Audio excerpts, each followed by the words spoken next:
The Force. Rediscovering the Obvious by Ricky Maramba. Philippine copyright 1998. Ricky Maramba. Smashwords edition. 0. Introduction. In this time and age, different schools of thought have been mentioning a force or energy that functions within us, an often unseen energy which connects humans and creation as one. An understanding of this force explains why certain things are done or chosen over others, how desires come about, how happiness is achieved, why, for example, some people seem more approachable and pleasant, why people fall in love, why we feel a lack of meaning in life when we seem to have everything. This book will attempt to explain in simple terms how this energy manifests itself in our lives and how we can use it in order to achieve our full potential. How, for example, to reduce stress, how to attract friends. This is a book that speaks on how life may be changed for the better. You and I have hopes, and by just practicing the simple exercises given, you may easily reach that goal in the privacy of your own bedroom. This is written not only for people with problems but also for those who are happy and who want to push the envelope of their capabilities and attempt to reach and do things they previously thought impossible. This book is the result of my quest for the knowledge of life. I found out that life is not to be rationalized but felt. Within the book are numerous examples that I hope you, too, can relate with. This book is the result of my quest for the knowledge of life. What I share with you has been arrived at intuitively, and is by no means complete or perfect. My adventures in life made me realize that life is not to be rationalized but felt. My experiences led me to perceive life in the world in a totally different way,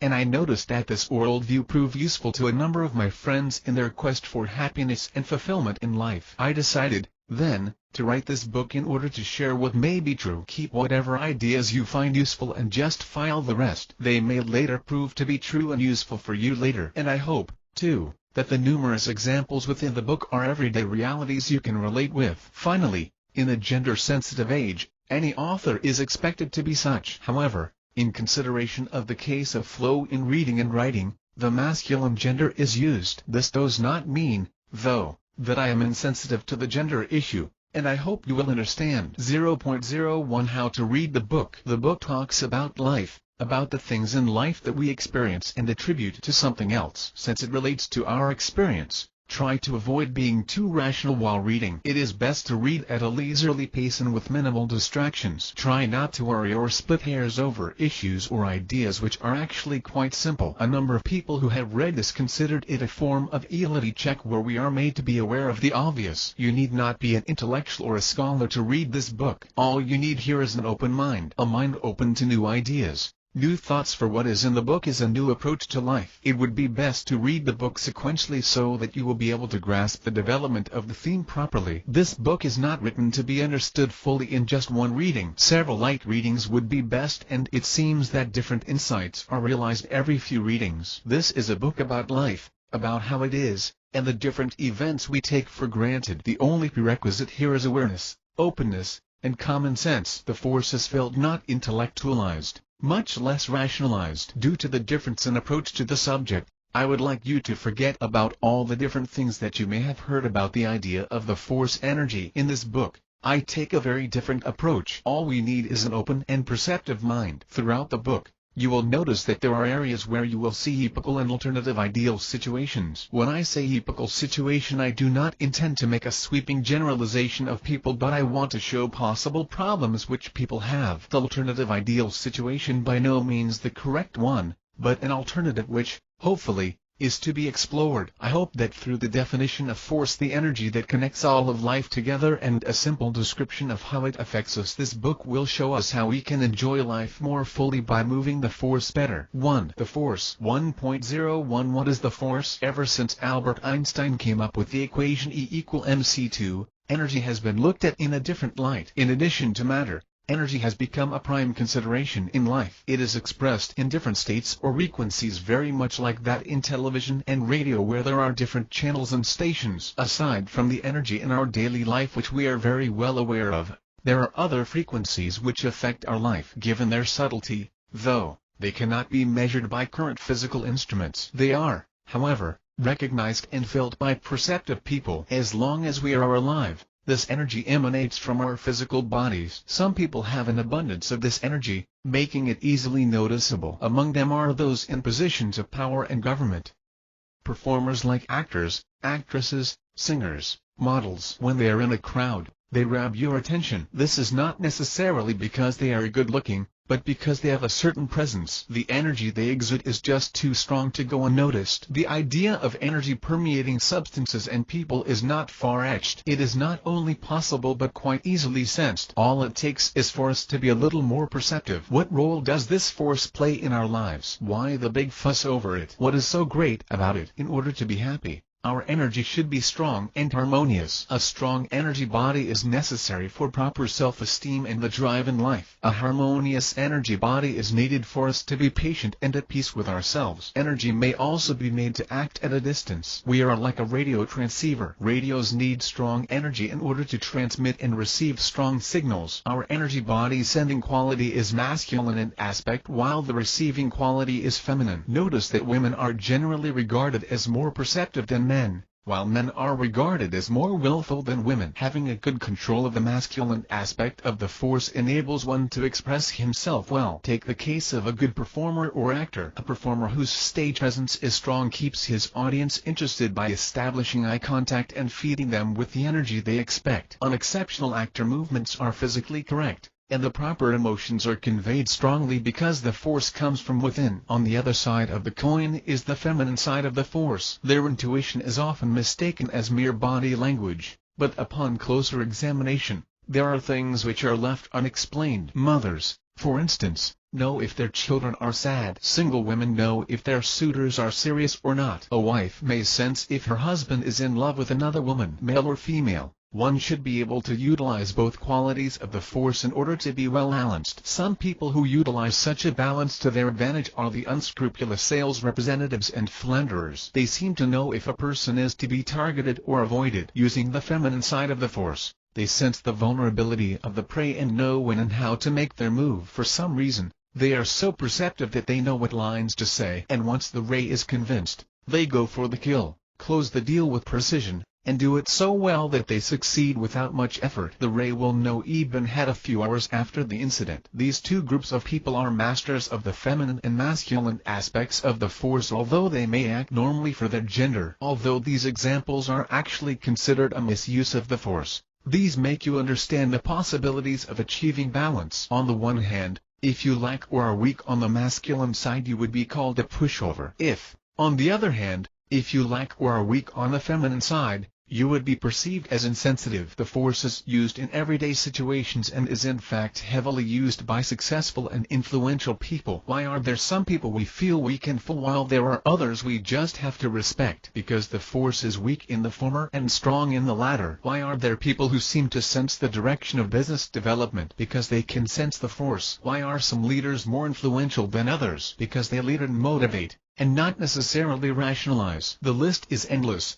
And these are not brought about by luck or by one possession of superhuman powers. It is a result of the proper use of the force that permeates all things. We all use the force in our own little way, though some use it better than others. We all have the potential and feel for the force in our life. Children, for instance, who want to go out with their friends at night have to sense their parents' mood before asking permission. Suitors always try to find out what his crush means when she seems aloof, while the woman wants to know if her suitor is serious or not. The knowledge of the utilization of this force is not only normal, it is beneficial and advisable. As we grow older, the force slowly weakens. We shall be less intuitive, less happy, less lively, more stressed, more confused, and more irritable. All these are due, wholly or partly, to a misuse of the energy within us. With a proper knowledge of the force, we should be able to alleviate if not reverse this deterioration of the force within us. Know the force and use it properly. 1.02 Classifications of the force. From the outside we seem to be like one coherent being with one kind of force, yet there are actually different kinds of forces. A human being is like a company or a business entity. Although it acts as one on the outside, different parts within itself enable it to function as such. A company may have an accounting department, production department, and marketing department. In the same vein, a person has several parts of his being which must work in harmony to come up with one result. Each is different from the other. Each will have to be well honed to function properly. And just as there are different ways to classify people in a company position, gender, status, there are different ways of classifying the different kinds of force, and these are in terms of frequency, Accessibility and size. January 2, 2001. By frequency. The force has different frequencies or channels. When you listen to the radio, you switch bands or stations. When you watch TV, you switch channels. When you watch good performers on TV, they all seem to have a strong and harmonious energy level. The reality, though, is that they are very different because they have different frequencies. Their energy may be expressed in terms of sex appeal, rationality, or charisma. Still, some may be so good that they may have combinations of two or more. I pointed out that for the sake of balance, one must have both the masculine and feminine aspects. Yet it is highly favorable that one is able to comfortably express all the different frequencies available. For example, in a family reunion it would be nice to have strong charisma. In the office, rationality.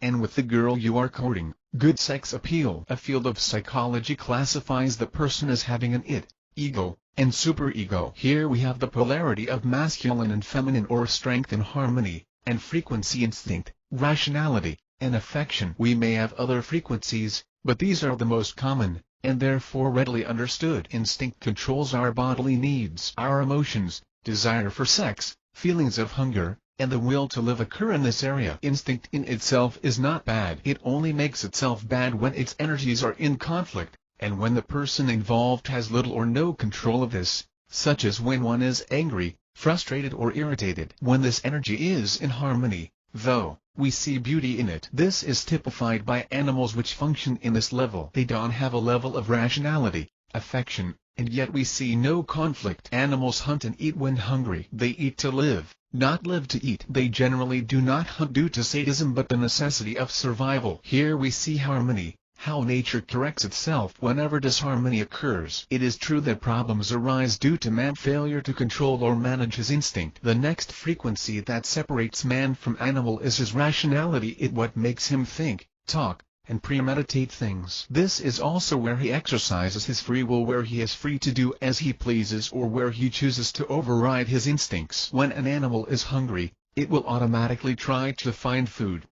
When it is sleepy, it will sleep. Man, however, has the option to keep on working without eating, or endlessly watch TV at night. In and by itself, this is an expression of true freedom. Freedom, however, means having the responsibility to use it properly. The inability to manage this frequency results in disharmony, stress, confusion, worry, or mental anguish. An abundance of this kind of force makes a person intelligent. Affection connects us to the ultimate source of energy, and is a stepping stone towards unconditional love. When mastered, affection enables us to feel the unity of life and the profound unity with the source. We should not only know it, we should feel it. There are, however, some not so nice qualities of affection which we are to guard against. Too much sentimentality is one. A mother who can let go of her child when he is of the marrying age, or when a wife can forget her dead husband after he has been gone for 10 years are two examples. A person who is full of affection is charismatic. As you see, there are good and bad qualities in all of the frequencies. We have to have them all, but only their good sides. We have to master them all so that we will be able to properly relate with other people who do not function well in some of them. As I said earlier,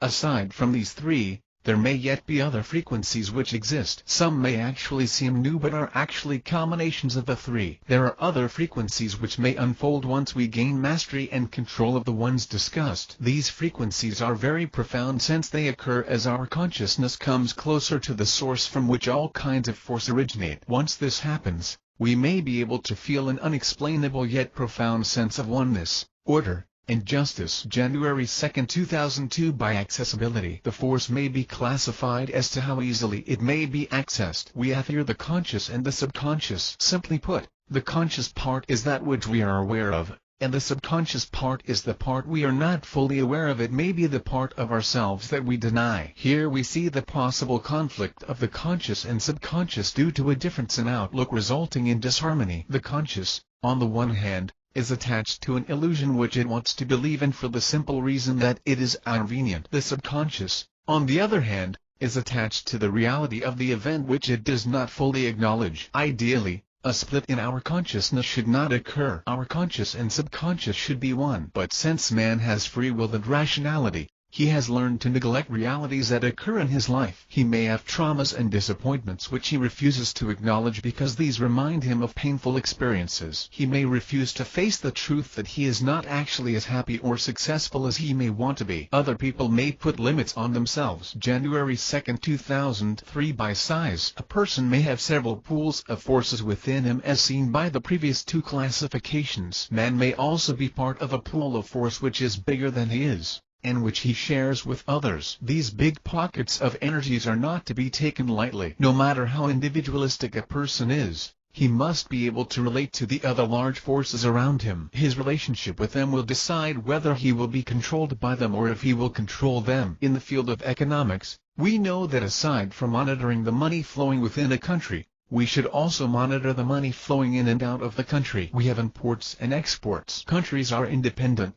yet they strive to properly coexist with each another. The same happens to people. We should not only strive to fix the force within ourselves, but know how to transfer it from person to person. Man should learn to associate. Large pockets of energies are organizations, associations, and companies that affect our daily lives. Notice that people within these organizations are bound by at least one similar trait. An ethnic group or a nation have certain ways of viewing things, a certain culture, and a certain set of traditions. They not only follow these traditions but consider it to be quite normal and expect other countries to think the same way they do. In the same manner, when you migrate to another country, you tend to assimilate the characteristics of that country. People within a corporation with strong sense of culture tend to assimilate and convey that culture. If a corporation is very serious in their business approach, so goes their employees. Companies who tend to be very personable have employees who convey warmth and may be very approachable. A school is also one large pocket of energy. Each school has its own stamp or identity. Perceptive people can,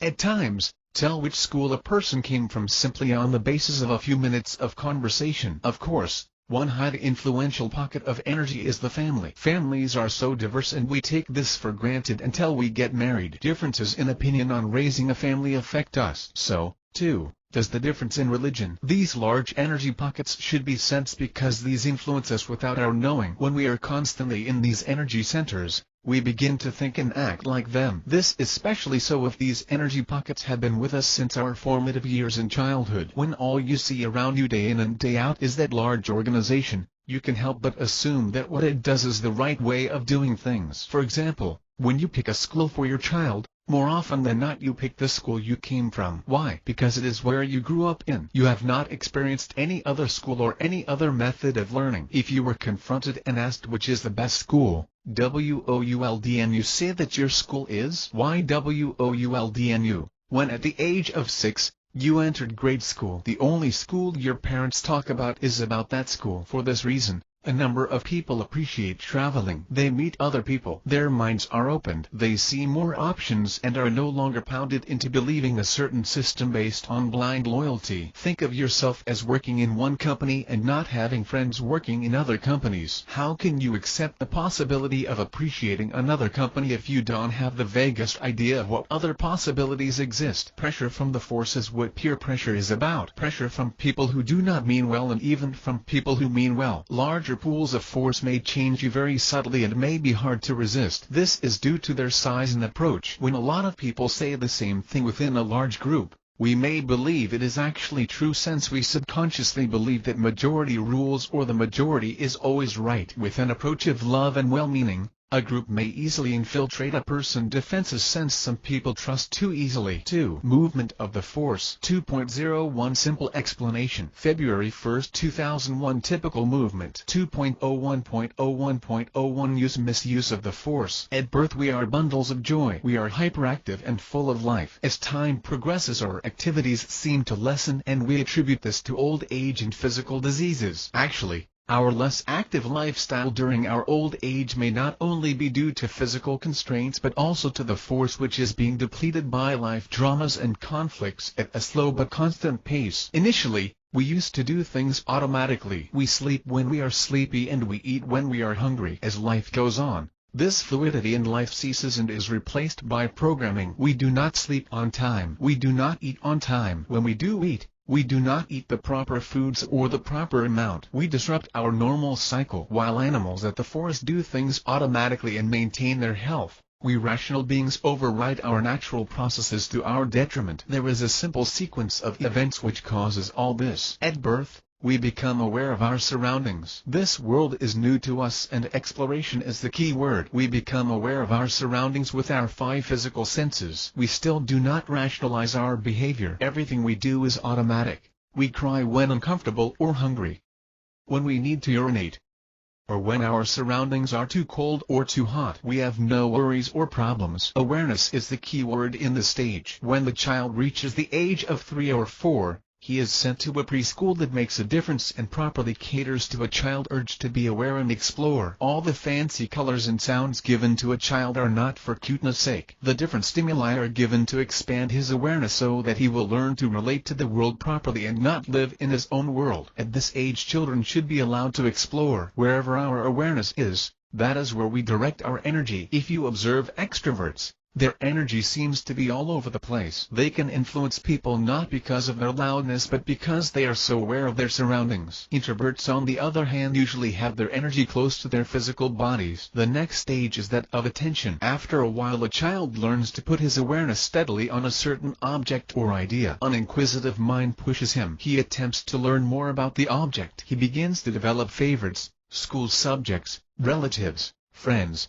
and toys. At this time it is okay to have favorites. When attention is given, the energy transfer is stronger towards the object or idea involved. This is why courtship is usually accompanied by a lot of attention. A strong transfer of energy to the female will convince her more of the suitor intention than if less attention is given. This is also what audience contact is about. A public speaker looks at the audience because energy radiates strongly from the eyes. This is the reason why negotiations are done with strong eye contact. Right after attention is attachment. This stage may occur very quickly in adolescent years or quite slowly in younger children. A favorite suddenly becomes a need that must be fulfilled. As attachments develop in life, more and more decisions have to be made. Prioritization will have to take place. Even with this in mind, there are times when we never really reach a firm decision. In attachment, energy begins to lose its dynamic quality. Instead of freely going from object to object, one gets stuck at a central theme. The self is captivated and soon it cannot readily let go. The body and mind correct automatic responses are overridden. The problem with attachments is that sometimes they cannot be fulfilled. Sometimes this is due to monetary constraints. For example,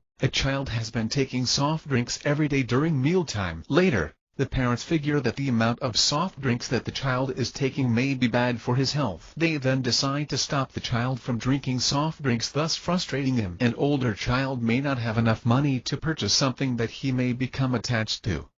A certain hobby like photography may be out of his league in the early part of his life. It may also happen that if he has the money, he may not have the time. For example, he may not have the time for other things, he being too busy with studying or doing household chores. If he has both time and money, he may sometimes be attached to 2 things and yet he will be forced to pick only one. A female may fall in love with 2 suitors while societal pressure dictates that she may have only one. At the same time, her parents may insist that she delay romance until she finishes her studies. We usually believe that the source of our happiness is the object we are attached to. We believe that certain beverages make us happy, that certain desserts makes us happy, or a certain person company makes us happy. Actually, the object does not make us happy. We are all born happy. Children are happy for as long as they are free to explore the world. Watch them as they play around the room. We start becoming unhappy when we begin to be attached and that attachment is not fulfilled. The point,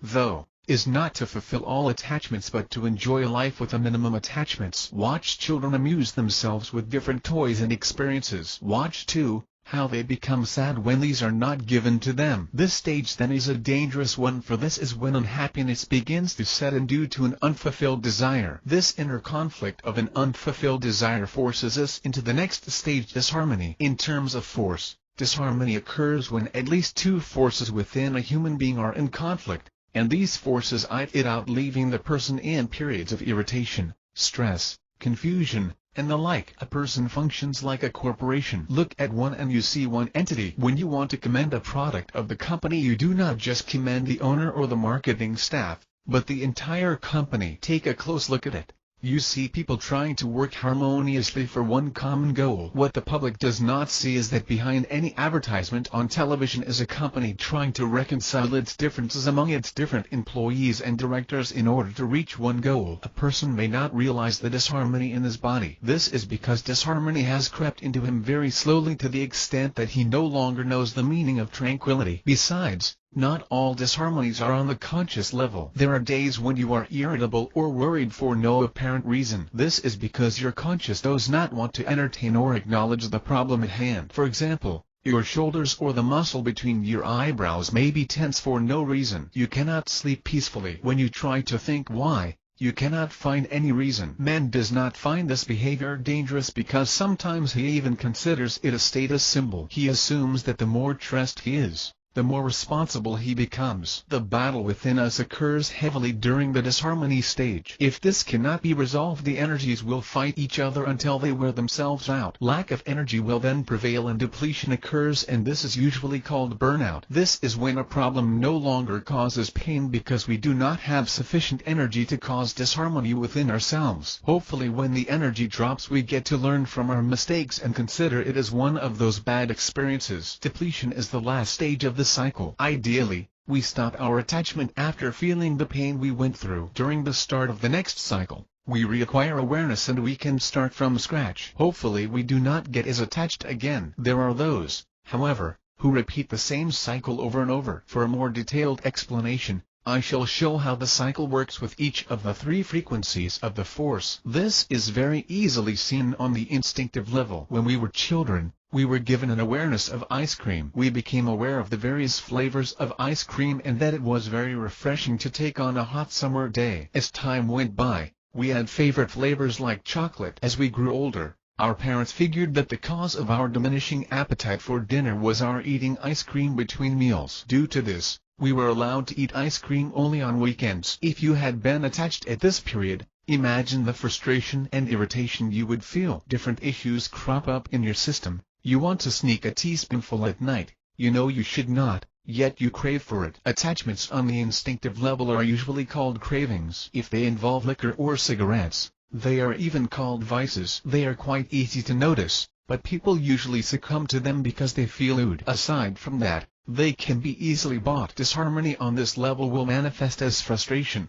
irritation, or even anger. The next level is rationality. In this level the cycle is not as obvious because many people consider it a way of life, especially of successful people. This is the cycle where mental stress may surface. Investing in the stock market, for instance, can be stressful. You start playing with the more stable stocks, but after a while you may want to try the more exciting ones like oil. These stocks can double your money in a week. Awareness occurs when you have seen it happen in the previous years. This time you would want to give it a try. So you look for a pattern and you read the papers thoroughly. This is the attention stage. Then the stock starts its upward movement. Before you or your broker can notice, it has already gone up a sharp 30% on the first day. The decision as to whether you are going to buy or not will have to be made. You do so the next day. Money, your attachment, is now invested. After a few days of non-movement, you read in the papers that the oil well has been plugged. No oil has been found. You watch TV anxiously that day to see for yourself the movement. Buying and selling prices are back at the original price,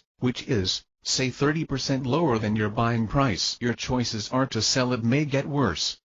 Hold. You feel like a fool selling with a 30% loss. Or buy some more because the price is lower. Three issues are fighting within your rational mind, and you still worry about your diminished assets and cash flow. Disharmony here is manifested as worry, confusion, or mental stress. You soon have trouble sleeping, suffer ulcers, or have no urge to eat. Depletion here is seen as mental burnout. Once you are burnt out, your rational mind, which you were once very proud of, now wants to be left alone. Lastly, the affection level also has its part in the cycle. Awareness of the one that you love starts, and sometimes quickly turns into attention. Since a number of people believe that love is measured by persistence, what happens is that love may immediately jump into the attachment stage. That is why we have unconditional love or love with no attachments. In this way, you love and you set her free. If she comes back, fine. If not, she may not be the one for you. Disharmony in love happens for different reasons. Sometimes love is not reciprocated. Sometimes it is manipulative. In this case, The person involved feels the emotional anguish since his need for affection is not requited by the other side. When a person suffers emotional anguish, a depletion which follows as emotional depression occurs, and the person may not want to be in love in the near future. Usually the cycle does not occur in only one level, but in a combination of 2 or 3 levels in varying degrees. With every issue in life undergoing a cycle, we see how they can affect us. What we go through in life is one big cycle composed of numerous small cycles. When we are born, our awareness is developed as we explore our life with our senses. As we grow older, we begin to acquire tastes, likes and dislikes as attention sets in. Attachment follows not too long after. As we follow society with its norms, we become romantic, fall in love, indulge in vices. Disharmony follows since we find out that we cannot have all our attachments because of time and or financial constraints. As we grow tired with life and all its conflicts in the disharmony stage, we approach the depletion stage. Soon, with diminished energy, we are content staying at home in an atmosphere of peace and tranquility. Take a look, too, at why sometimes adults and children do not get along. They view life from different stages. Adolescents, on the one hand, are in the attention and attachment stage, and perceive life as one big experience to be cherished or even conquered. They party, fall in love, and get into all sorts of activities. Adults, on the other hand, have already experienced these and would want to impart to their children the value of not being too attached, not to fall in love too quickly, and not to fall into materialism. Children cannot understand their parent lack of activity in life, and parents are wary of their children getting into all the experiences they can lay their hands on. Adults would want to explain the hazards but cannot seem to ably impart them, so sometimes they play safe and just disallow such activities. Children at this point start to rebel. Aside from the problem seen above, notice that we end up in a state of depletion. When we are depleted, we are in a very high state of vulnerability. Whether we hide it well or not, this vulnerability is easily exploited. Aside from the obvious vulnerability to sickness due to stress, we are also very vulnerable to people whose energy level is much higher than ours. They may be weaker, but when they confront us in large numbers, this vulnerability is heightened. We experience vulnerability due to peer pressure, pressure to conform to tradition, and inability to be independent. This pressure may come from friends, advertisements, bosses, spouses, and even children. For those who claim that they are not easily influenced, the possibility is that they may grow insensitive and callous to people and events due to a defense mechanism developed to protect the vulnerable inner self. We see people with superiority complexes, which in some cases are attempts to mask an inferiority complex. We see possessive spouses mask their insecurities in a relationship. We even see the control freaks, who demand that things be done their way in order for them to prove to themselves that they still wield power. Should these people have an ample supply of energy, these defects may not surface. 2.01.01.02 Source of the force. Once a person feels depleted of energy, he will subconsciously attempt to find ways of replenishment. Even the intelligent people will attempt to get energy through various means without consciously doing so. Normally, since all people are connected to the force, the energy source should be virtually limitless. Since man consciously does not perceive this force, he usually denies it and hence loses his connection with it. Man later finds several other ways of connecting with the force through a means he can relate to. One is through spirituality, a venue through which we can link up with the original source of energy. The problem with this source is that since man has learned to bathe himself with other kinds of energies, he does not know how to relate to this kind anymore. He prefers other kinds of energies like passion, lust, sentimentality, and anger. Another way is through nature. Energy is abundant since plants and animals do not undergo attachment, disharmony, and depletion. They have no attachments and hence are more harmonious energy-wise than man. Their movements are instinctive, they do not premeditate their actions, and they do not get worried or confused. When animals are confronted with a problem, they either run away from it or confront it head-on. If they encounter a predator, they run away from it or fight with it. If they win, fine. If they lose, they are dead, no more problem, end of story. Man, on the other hand, finds himself in situations where he will not be able to run away from his problem or confront his problem head-on. When he wishes to earn more money because a baby is due, he ponders on whether he will work overtime, find a new job, or cut down on his expenses. Life nowadays is no longer simple. Since nature has an abundant, harmonious supply of energy, man finds himself communing with it in his solitary moments. Nature, too, is such that it is quite rare for someone to dislike it. One does not have to be a Boy Scout in order to appreciate the energy which can be derived from nature. A stroll in a park or even in a garden may be sufficient. For the more affluent ones, a round of golf would be more than enough. For people who are not spiritual or who do not have time to commune with nature, there is another alternative, one that is usually taken by people who stay in the city for long periods of time. People in the cities have a habit of getting energy from each other. Energy follows the saying like attracts like, and because of this, similar energies connect with one another. People with similar interests often group with each other. Friends have something in common, so do business groups. This is, in many instances, done unconsciously, and sometimes people feel that they can later find out that they have something in common. When you think of someone else,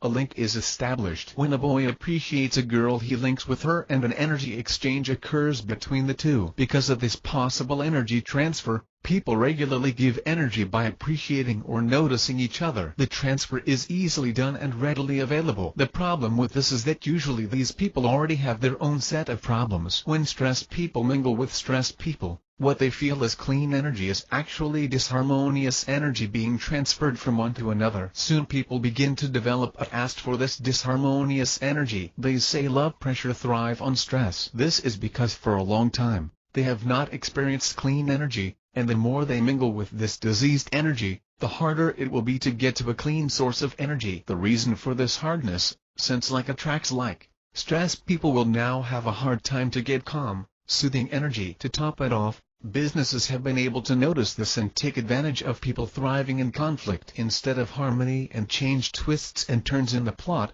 storylines now have high degrees of conflict. People are so hyperactive that commercials and MTVs are beginning to match the short attention span of the viewing public by its quick pacing. We cannot really blame the advertisers or the businessmen. This is what the public wants. Life pace is beginning to be very fast. This is fine if everything is in harmony. Adults now find out that stress and energy conflict within the self in the office is commonplace. We find that children are influenced more and more by the place they live in. From innocent bystanders brought into this world, they are forced to join our confusing world. A drop in the energy of adults is often manifested as mental or emotional burnout, but not so for children with a high energy level. A drop in their energy is usually seen in the lowering of self-esteem. This may be more dangerous because to get enough energy for himself he would normally seek attention, and this may mean succumbing to peer pressure. Energy transfers are usually done quite subconsciously. One usually asks for energy by seeking appreciation. There are two ways of acquiring energy: the masculine or the active way and the feminine or the passive way. The most obvious is the passive way. The person practically asks for it by hinting that he needs it. In the masculine way, the person acts like he does not need it because he is strong, that he is someone to look up to. This way he is given energy not because he claims to need it, but because he is admired or appreciated. Upon closer look, each is further divided and represented by one of the elements: A. Masculine, masculine; fire; B. Masculine, feminine; air; C. Feminine, masculine; earth; D. Feminine, feminine; water. The water way is the most obvious, yet unrecognized. For example, a pretty woman always had a boyfriend since she was a teenager. If in her early 20s she happens to have none, she will feel the loss of appreciation, hence the loss of a primary energy source. To get energy, she starts asking herself, "Hi John, I have a suitor now. Am I already ugly?" If she tells you this, you reassure her that she is still good looking, and by doing so you give her energy. You wonder, "Hi, did she think she is ugly?"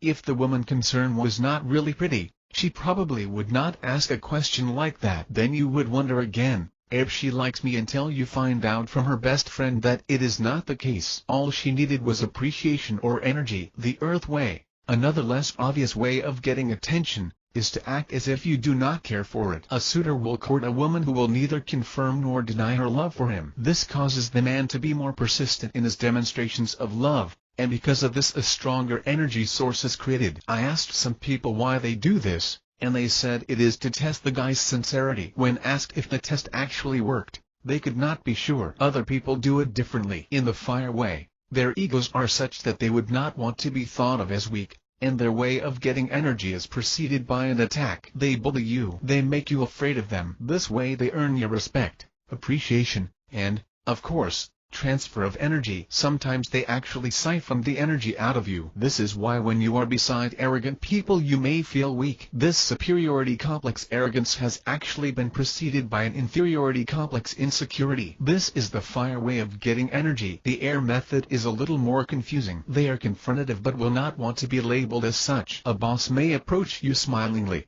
and tell you that sorry he had made a mistake in negotiating for your salary package, that you seem to have gotten the better end of the deal. He follows this up by telling you that, hey, he'll get his money worth. Statements like these will leave you unsure of what he meant. Is he mad, and was that good or bad for you? More ways of acquiring energy are of course possible, and they may be used singly or in combination with one another. Different people acquire different tastes for food. The same applies for energy. Some people would like to be given instinct energy. They thrive on passion, sex, and the like. Some of them thrive on even disharmonious energies. They enjoy irritation, or may even subconsciously enjoy it when their loved one gets mad at them. Some thrive on the rational energy. They gravitate towards people who love to think. Others like affectionate or sentimental people and feel close to them. If you will notice, there are some people who like to shop when there are few people. Surprisingly, there are others who love to shop when there is a crowd. This could be possible because they draw energy off the crowd. In extreme cases, people may kill for the attention. Some assassinations are done not for money but for the thrill of it. A number of mothers have been known to even kill their children to get sympathy from doctors and nurses at the hospital. There was one case when a certain woman's children all died before reaching the age of 5. The neighbors thought that these deaths were due to a certain gene which the children had inherited. Doctors began to have their suspicions when her adopted child also died. There are easy ways of getting energy, and the easiest is from people. Getting energy from the source, though, presents some problems. First, the quality of energy may be deteriorating, increasing in disharmony, and we continue to get each other second-class energy. Second, the other party energy may become too depleted. Third, the second party may give it in return for something. Salespersons give attention in order to close a sale. Some suitors may court in exchange for a one-night stand. If the other party is not fully aware of what she is getting into, she may be in trouble. Aside from this, the energy recipient will have to be careful of another hazard. As you get energy from a source, there is a very strong tendency to become like it. When a couple become husband and wife, they start becoming very similar to each other. Some seem to even begin to look and behave like one another. This is because they begin to share a lot of energy. When you share with someone energy, you also share his bad traits. If you are constantly in association with a rowdy crowd, you will most likely be like them. This is why some people seemingly insist on relating only with people of similar social standing. Another problem is that if you are the weaker one and you get energy from the same person, you will be dominated because you are too dependent on him. Without being told to do a certain thing, you feel like you have to do something which you normally would not. Previously I showed how your automatic responses to use the force are explained by a series of stages. When it comes to getting energy, the same sequence also applies. Awareness is the initial stage where people are depleted of energy due to a misuse of the force. The first stage will make the person aware of a possible energy source. Attention is then triggered because the person will soon try to reproduce the feeling by constantly trying to redo the experience which brought happiness. Due to constant repetition, this attention may go on to the next stage. A person becomes attached when he becomes too rigid to explore other sources of force. He becomes tied down to the supply of energy since he notices that the more his attention is on the source, the more force he seems to get. What he does not realize is that the more attached he gets to the source, the less capable he is of getting at other sources. Disharmony occurs when the source suddenly disappears or if it becomes inaccessible due to time or monetary constraints. Conflicting signals arise.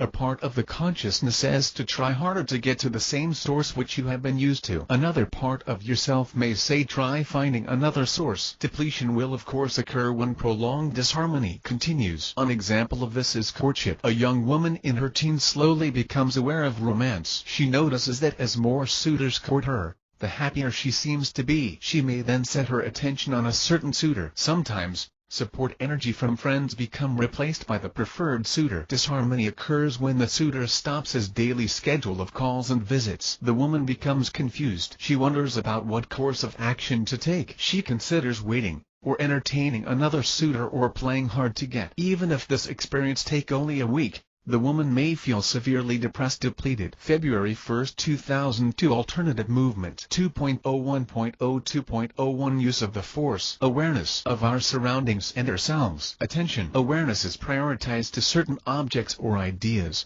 We begin to have likes and dislikes. Attachments. We have trouble disconnecting our attention from these objects or ideas. Disharmony. Conflicting attachments eye each other within our consciousness. Depletion. Conflicts within the consciousness diminish the energy needed by the person. Notice how typical the sequences of events are in our daily lives. Notice too that the trouble begins when the attachment stage is entered. When you feel that you are already in this stage, proceed with caution. I am not saying that you should not enjoy life. Remember that attachments are not the source of happiness. They seem to be the source of happiness because once you are attached, you feel that experiences that deviate from these attachments bring pain. Change is what brings happiness. Change is fluidity. Do things at the right place at the right time. Be in harmony with all. Life should be enjoyed, but it should be done with a minimum of attachment. You may feel that life may not be savored if we are not attached. That is not so. You may enjoy life in the awareness or the attention stage. In fact, you may notice that a number of happy people are very unattached with money,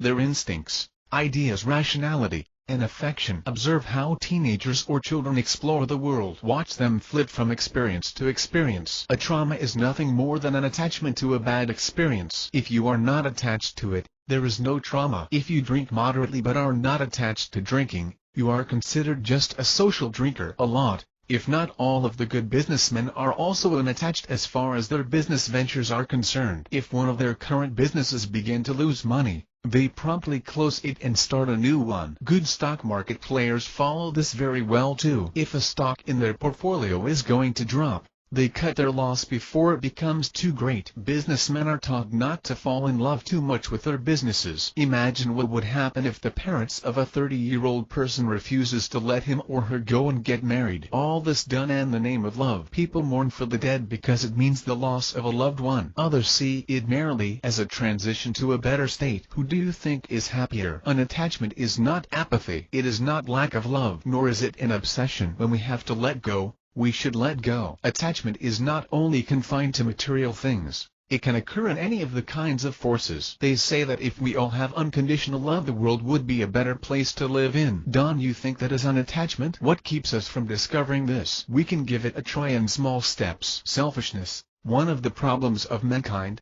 is also an attachment to the self. If you see a person in the spiritual path, you see him trying to make himself unattached. He unattaches himself from materiality, then his instincts. At this stage, he tries to live a very simple life. Then he tries to discipline his thoughts. He does not entertain worries, confusion, or the useless bickering of the mind. Later, he begins to be unattached in his affection. Several of these people live with a small number of people, but the most difficult to deal with is the attachment to the self. The idea that we are all one. The idea that we are not to be eternally better than anyone, but instead to help them in their access of the force so that they, too, may be like us or even better. Again, unattachment means enjoying life without attachments. We can party on weekends, but work when it is time to work. We can enjoy material things, but we should not be its slave. We should control our emotions instead of letting our emotions control us. We should learn to enjoy life and its different forms of expressions without being attached to them. A good example is dieting. We are told to watch our diet and not to be attached to food. Otherwise we will go crazy running around with a frothing mouth. But when our ideal weight is reached, of course we can enjoy our food. The fact is, if you are unattached, you will be able to enjoy life more. Don, you enjoy being with a friend who seems to have no dislikes, one willing to give almost anything a try. Look at young children, they are full of energy. They run around experiencing life without being attached to anything. Sometimes you may even fail to give them new experiences. Then the problem starts. We convince them, for example, that this certain toy is very nice,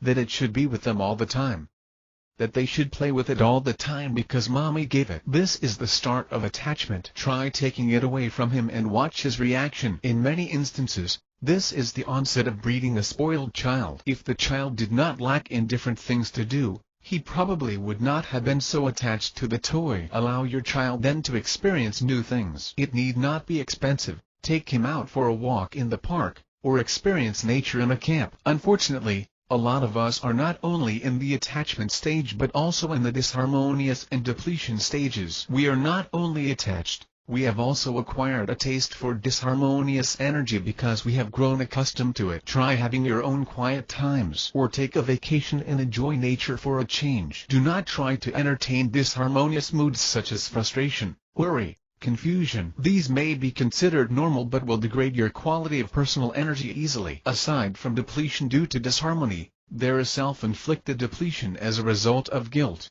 pessimism, and lack of self-esteem. When you have done your best but somehow did not manage to have a good ending, do not feel bad. Go on with your life. The use and misuse of the force is like the use and misuse of money. It may seem normal to overspend purchasing things we do not need or are not useful, but this so-called normality is not healthy for us. How do good investors make money? How do they conserve their wealth? By placing their money in assets that grow. They do not place their money in activities that squander their wealth. They have foresight. They do not thrive in normalcy but in excellence. So should we. 2.01.02.02 Source of the Force. Like in the usage of the Force, the enemy of the use of the Force is attachment. We are open to all creation. We share the Force. Since we cannot readily see the Force around us, we assume that we are alone, separate from others. Subconsciously we put up barriers and disconnect ourselves as a separate entity when in reality all of us are one. With constant attention from other people, we get used to the idea that we can only get energy readily from attention, and attachment to one or several sources may hinder a proper energy relationship with other sources. Furthermore, with the continuing deterioration of the condition of the force within other people,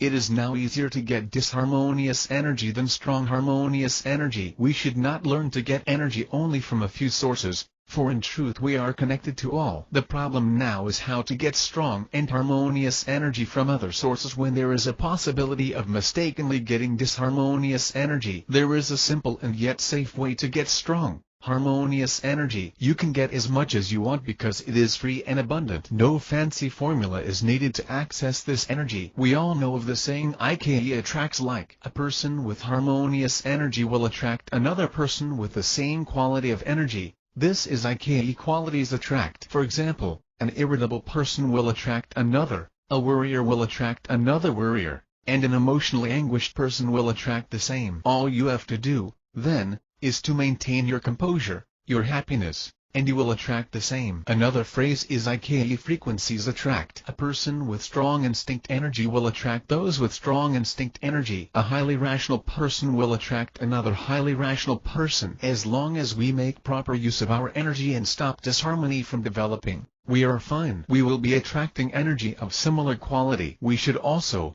of course, entertain the idea that we are all connected so that we can properly share the energy. We should not build barriers between ourselves and others. Since IKE attracts like an energy flows freely inside and outside our bodies, we can imagine that pools of energy will develop outside of us. We all have and even create disharmonious and harmonious pools of energy. These create the different pools of energy such as that which connects two people in love, an organization, a school or a family. That is why they are so alike. They share a certain pool of energy. This is also why there are big energy pools. We are in a way creating them. With this in mind, we of course would want to relate with a strong and harmonious pool, because not only does like attract like, but you will also acquire the traits of the energy pool you are relating to. Let us now focus ourselves on the strongest and most harmonious pool of energy, He source. This name is used not only because this is the ideal source of energy but also because this is the energy from which all creation came. This energy is also the energy which willingly connects itself to all of us. He knows the ultimate laws of the universe and He knows that we are all one. Ideally, we need to get our energy from the source. The source gives us as much clean energy as we want, and, if done properly, we get its fringe benefits. Once filled with energy from the source, we will be able to experience peace, tranquility, happiness, and relaxation. Since the source connects us all together, we will also experience a profound sense of knowing, not by rationalization but because we are part of everything else. We are a part of the source and the source is connected to everything else. This experience is perceived by some people as enlightenment. How do we connect? It is actually an easy process. Just be one with it. Have you ever tried taking a vacation or get away from it all, sitting in the middle of nature overlooking the trees and fields? Some of you will feel a profound sense of calmness and tranquility. Others will have an additional sense of movement as trees sway and animals roam the countryside. They have become one with nature. Parents frequently feel this oneness with children, and close friends do the same thing with the source. Whatever or whoever you associate with, you will be similar to it in frequency, quality, or both. Instead of connecting with energy pockets that may be irritable, stressed, and confused, why not settle for one which is tranquil, peaceful, and dynamic? Connect to the source. The energy from the source is very harmonious in nature and has a frequency even higher than that of affection, since like attracts like, and it is a lot more harmonious than us. It takes quite an effort to access this. If, every day, we attempt to become more harmonious and less attached, we shall be able to access this energy in little steps. When we are able to do so, it is in a way where we merge with it and acquire its attributes. The easiest way to be able to access this energy is to accept and appreciate it. This idea is very simple. If your consciousness is at a certain idea or thing, you will begin to acquire the qualities of the idea or thing. You will become what you appreciate. This principle is done by everybody every day. For example, there are people we admire or simply appreciate. If we appreciate someone, we are actually trying to unify our energy field with his. If you notice kids, they tend to mimic whoever they can identify with. If they always watch violent films, they will soon be flailing their arms in the house. If your teenage daughter loves reading romantic novels, you might see her entertaining more and more suitors. This is equally true for many people who would want to associate themselves with good people. The energy rubs off on them. But be careful with what you appreciate. If you appreciate or glorify a businessman, your material life may prosper but your personal life may suffer. If you appreciate a good person who has tossed materialism aside, you may soon be like that too. It is very hard to find someone who you would want to be like. Someone who has all the right qualities. They usually come in two categories: the very successful in life, who bears all the stress and hardships that come with it, or the very happy, stress-free person with a not-so-successful life. Ideally, of course, we would want to have our cake and eat it. Yet we find very few people we can look up to and fully applicate. However, they are also among those who live a very submissive, if not difficult, life, one that full of suffering and pain. Once we become fixated on their suffering and pain, we will acquire that kind of life. Remember, happy people hang out with happy people, problematic people hang out with problematic people. So how do we manage to get energy from a pure source? A source which has happiness and at the same time proper materiality? We may do it by placing our awareness on the qualities of the pure energy source. Like attracts like, and therefore by being aware of its qualities, we attract it to our lives. The first quality is that of abundance, since it sustains everything. Second, if it created everything and is connected to everything, it also knows everything. And since it created everything, it is all-powerful. By placing our awareness, and later our attention on the three qualities, we call the energy to come to us. We no longer feed on the second-class energy around us. We get as much as we want straight from the source. From this energy we may derive our identity from the quality of abundance, intuition from the quality of LL knowingness, and or from the quality of LL powerful. Of course, this is no easy task. We will always be tempted to focus our attention on easier things like our favorite basketball player, businessman, or even sibling. We now see two opposing poles where we can get our energy. First, from the source where all things came from. And second, from a person who was created from the source. Naturally, there are pros and cons for each. If we get our energy from the source, we have a very big growth potential. We can be very calm, intuitive, and secure. And since the source is infinite, we are able to get as much energy from it as we like. And as we get pure, we will have better and easier chances of getting even more energy. However, energy from the source may be quite hard to access. We are human beings, and it is very hard for us to place ourselves initially into such a high state of happiness in order to access this form of energy. Should we be able to access this energy, we may not even know how to properly use it. For example, if we are already happy and stressless in life, we ask ourselves, oh, do I use this to make money? Can I get a girlfriend with this new energy?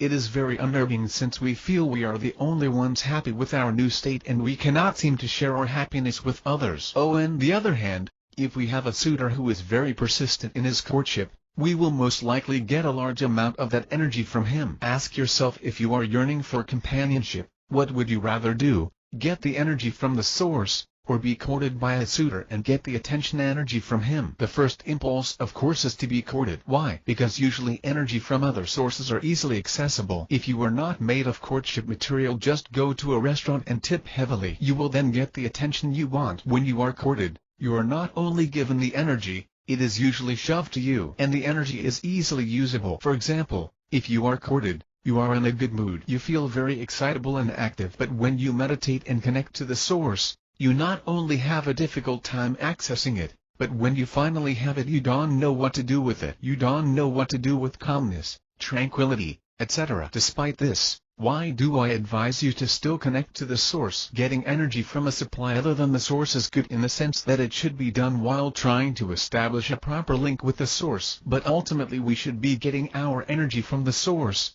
and this is the ideal. In the meantime, though, that we cannot get energy from it, we try to do so from other sources. It is just like being a jobless person. While he is out of a job, it may be okay for him to receive money from friends, but he should always look at the long-term situation. He should, while getting money from friends, attempt to find a job. It of course is easier to get money than actually work for it, but in the long term it would be better if he has a job. If a person is highly stressed and his gastric juices are rolling in his stomach, he may learn to be relaxed so that he can arrest the problem at its root. The problem with this is, it takes quite a while to relax, especially if that person has been tense for the past 10 years. And while he is learning to be relaxed, his gastric juices are there eroding his stomach lining. While relaxation attacks the problem at the root, we may not be able to immediately fix the problem at hand. It may be better if we take an antacid during the period of learning to relax. In terms of money, getting energy from the source is like being able to acquire your own money. Getting money from second-hand sources is begging for money. But why rely on others when you can get it yourself? When you get money from others,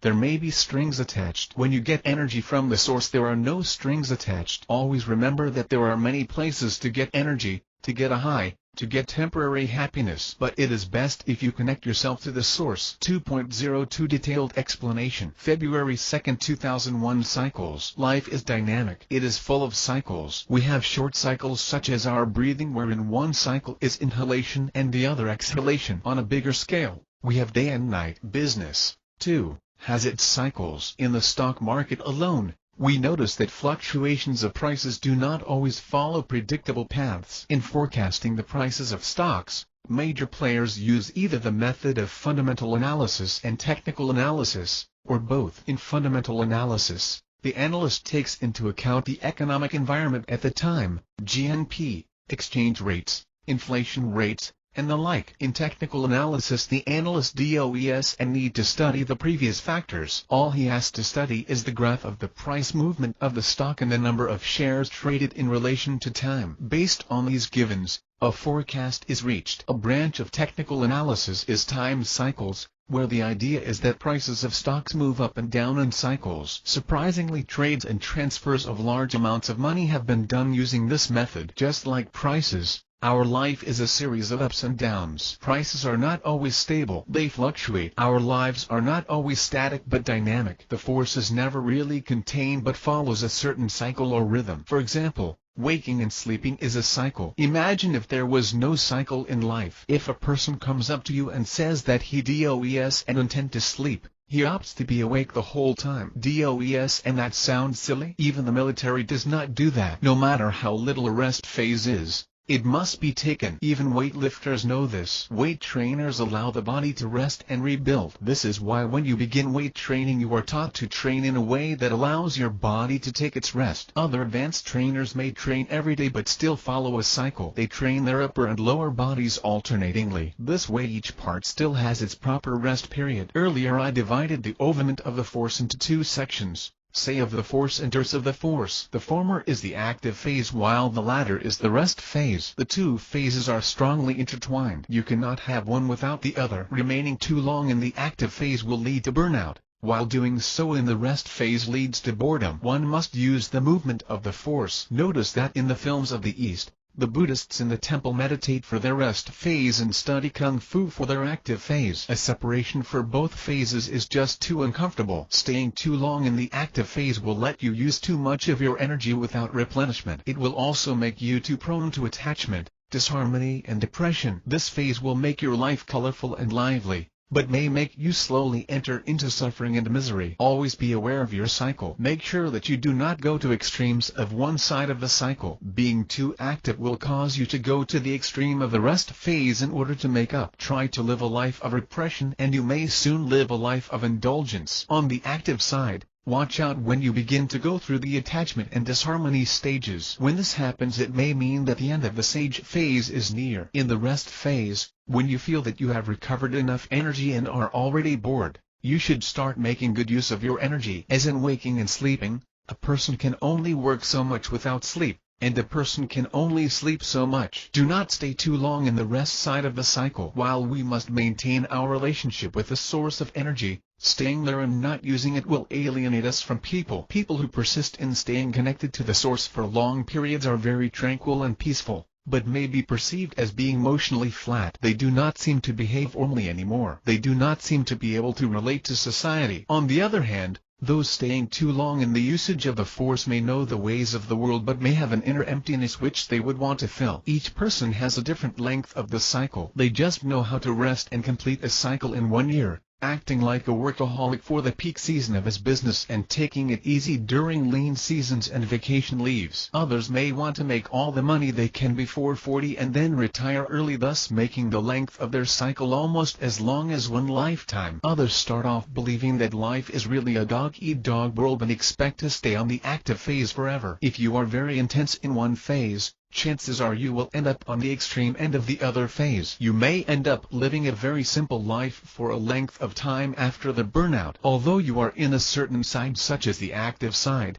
it does not mean that there are no small rest periods within it. During the daytime, for example, you may have little breaks or even little naps during waking moments. And look at the stock market within a bull run. There are several dips present within a cycle. 2 are other minor cycles. Just like in a set, there are supersets that are composed of smaller sets, and subsets that make up a set. In a person life you have a cycle of activity and rest which is one whole day activity during the day and rest during the night. A larger version is activity during one early years and rest during the latter years. On a much smaller scale, you have breathing where inhaling is the active phase and exhaling is the rest phase. February 2, 2002 subdivision into 4 phases. I am now going to explain the movement of the force in a more detailed manner. I will discuss the 4 phases. The SES has 2 phases: parts identity, expression, while the URSS also has 2 phases: relaxation, union. Earlier I showed only how the force functions internally within a man character. Now I will show how it functions internally and externally, how force affects other people. The identity phase precedes the expression phase. One cannot use energy unless there is a proper foundation. Before a person starts communicating properly in a new group,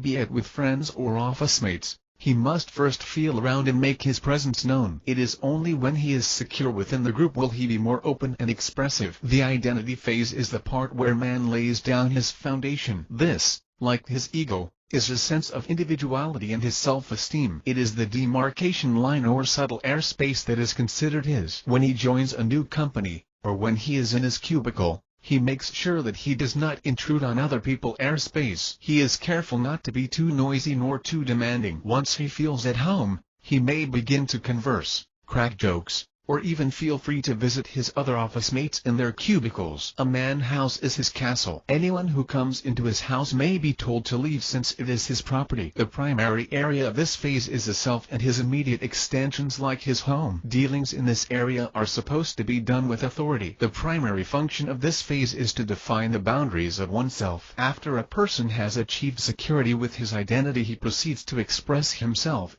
and he does so more openly by making friends, inviting office mates for a meal, and even roaming in public territories with confidence. He is no longer insecure of his individuality and self-esteem. He expands his sphere of influence. He begins to expand his free will, then he uses his energy to socialize, make friends, and exercise his authority over his subordinates. The force here is extended. He conducts meetings, gives talks, and uses his power of influence. This is why we have what we call eye contact, the transfer of force, when we want to let the other person know about our intentions, whether good or bad. The expression phase also deals with diversification, choices, risks, the exercise of free will. Some workers are concerned primarily with their necessities and afraid of taking risks. People who are strong in the expression phase are willing to take risks and are able to enjoy the diversities of life. The primary area of this phase is all of the creations of the self, people, or things that are supposed to be submissive to the individual. These include extensions of himself, children, subordinates,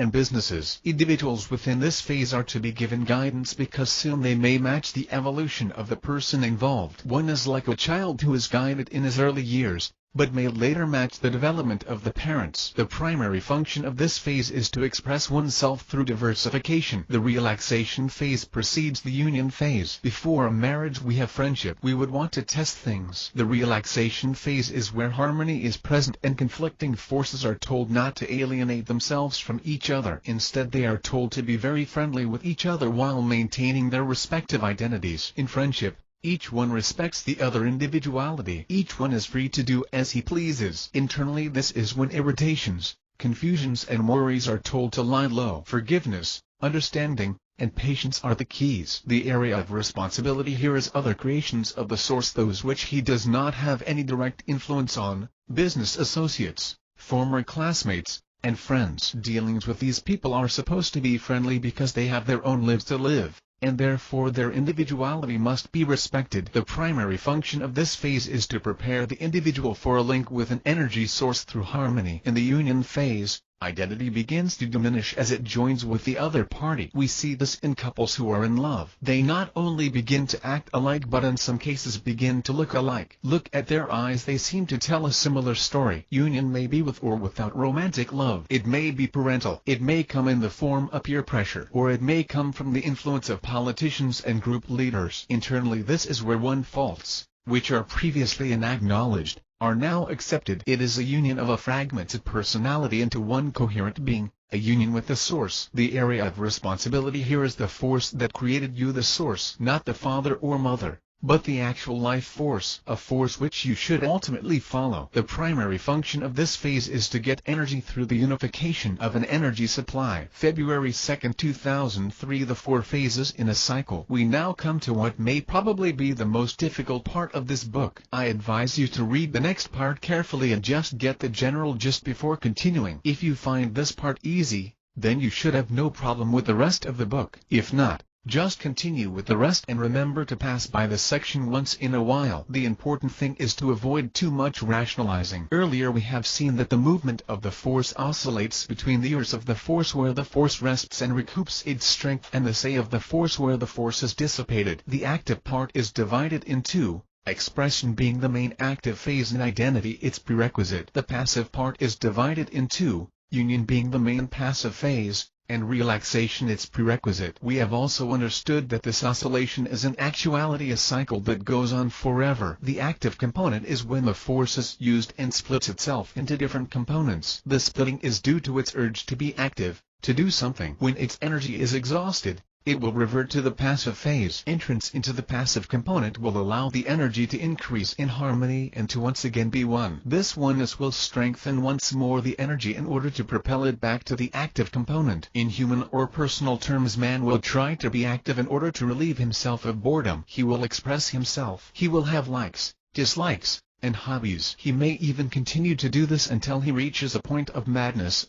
stress, confusion, and irritation. When he can no longer bear with this, he lays low and rests by entering the passive component. He will rest, forget his problems, sleep. When he gets bored, he rises again and enters the active component. The major phase of the active component is expression. This is when the force actually diversifies. Before the diversification, though, a buildup of the force into a stable form is done in the prerequisite identity phase. The identity phase gives an identity or individuality into the force that was previously one with the source. Before you split the force, it has to be relatively separate from the source. For example, before you split white light into a rainbow, your white light must be focused into a tight beam. The identity phase establishes this tightness. In the passive component we have the main phase, the union phase, where the actual split forces become one. A prerequisite of relaxation will have to occur in order to put the forces in harmony before they are actually joined as one. Just as in a business merger where the different parties will have to negotiate on the conditions of the new company, such as new policies,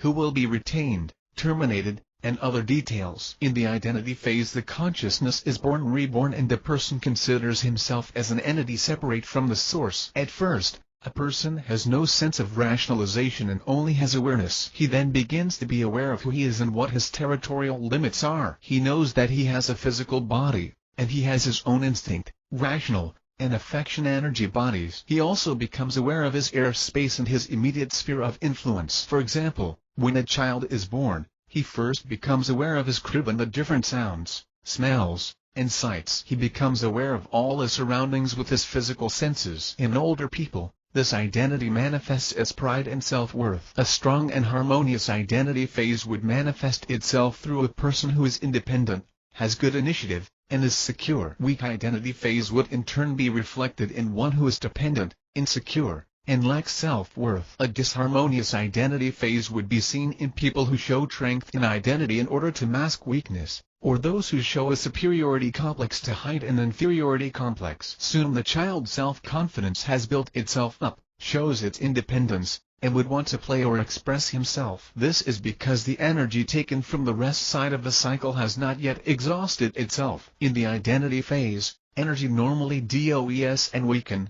and this is because there are still little or no energy conflicts. Hence we do not have attachment and disharmony. The next phase is that of expression. After the person is secure with his identity, he chooses to use the force within. At this point he is very restless, and has a very strong urge to play or express himself. The original energy that came from the union phase has gone through the identity phase in the form of awareness. In this phase the energy is transmuted into different kinds of force similar to a prism effect on white light. We therefore see the transformation of a person into his different facets, talents, and personality. His identity now is not due to his separation from the source, but to his actual difference. As the person approaches the end of the phase we see attention, attachment, disharmony, and possibly depletion. Choices are now to be made. This is so because the source is already on the other side and the entity formed altered and chose to have its own identity. In his urge to express himself, he has forgotten his relationship with the source. His consciousness,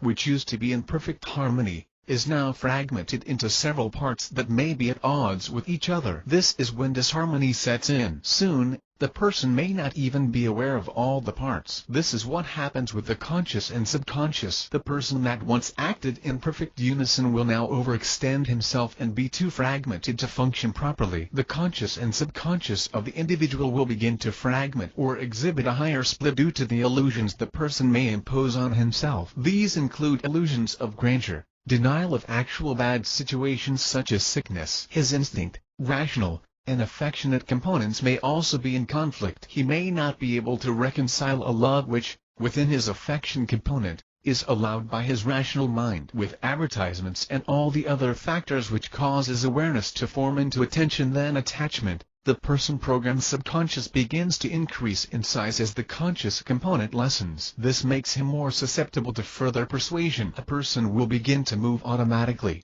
not due to the correct answers of the source but to the programming that he previously imbibed. He also begins to separate himself from others, connecting his personal force only with his family and friends. Initially we are all connected. We are all one harmoniously pulsating energy form. But due to distrust and bad experiences with other people, we relate our personal force only to those we are close to. We begin to be possessive of those we are close to, and apathetic and uncaring to those we are not. Internally, this is when the free will of a person begins to express itself and be exploratory. Children begin to ask many questions. Rationality comes into play. People begin to have several wants which they begin to prioritize. Bad experiences at school or childhood may be denied and buried in the subconscious, furthering the split between the conscious and subconscious. The human mind starts being very diverse, and soon, very complex and burdensome. Outwardly, some may start being creative and express the force within them through media forms like art,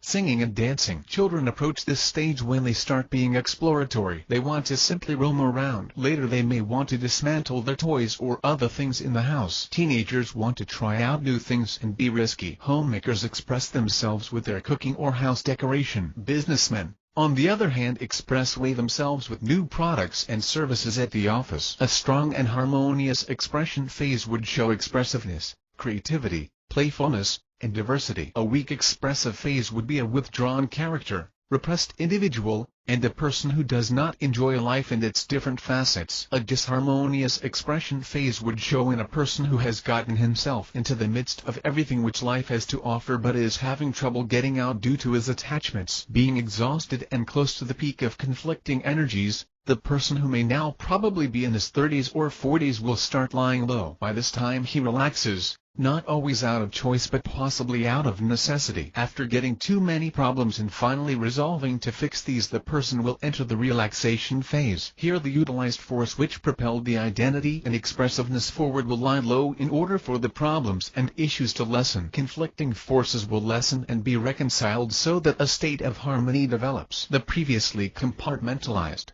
and possibly fragmented consciousness of the person will now lie low and for the meantime stop fighting with each other. Sometimes this is done because the person has learned to stop hiding his inner turmoil and conflicts. Sometimes this is because of the low energy left from the disharmony that one is forced to lie low. Internally, this stage is usually seen in middle-aged people. They begin to realize the need for rest. They find out the meaning of forgiveness, non-attachment, release, and patience. They learn that life is not only experienced and lived by logic and strength but also by reflection. Externally, this phase is also seen through a person's relationship with others. A person passing through this phase will realize that harmony is of utmost importance in his living area. He finds out that in order to instill change, he does not only have to actively push for his ideas, he must also know how to listen and reflect on the conditions of his home and office before he brings about change. He begins to believe that one needs harmony and cooperation in order to get things done. Sometimes,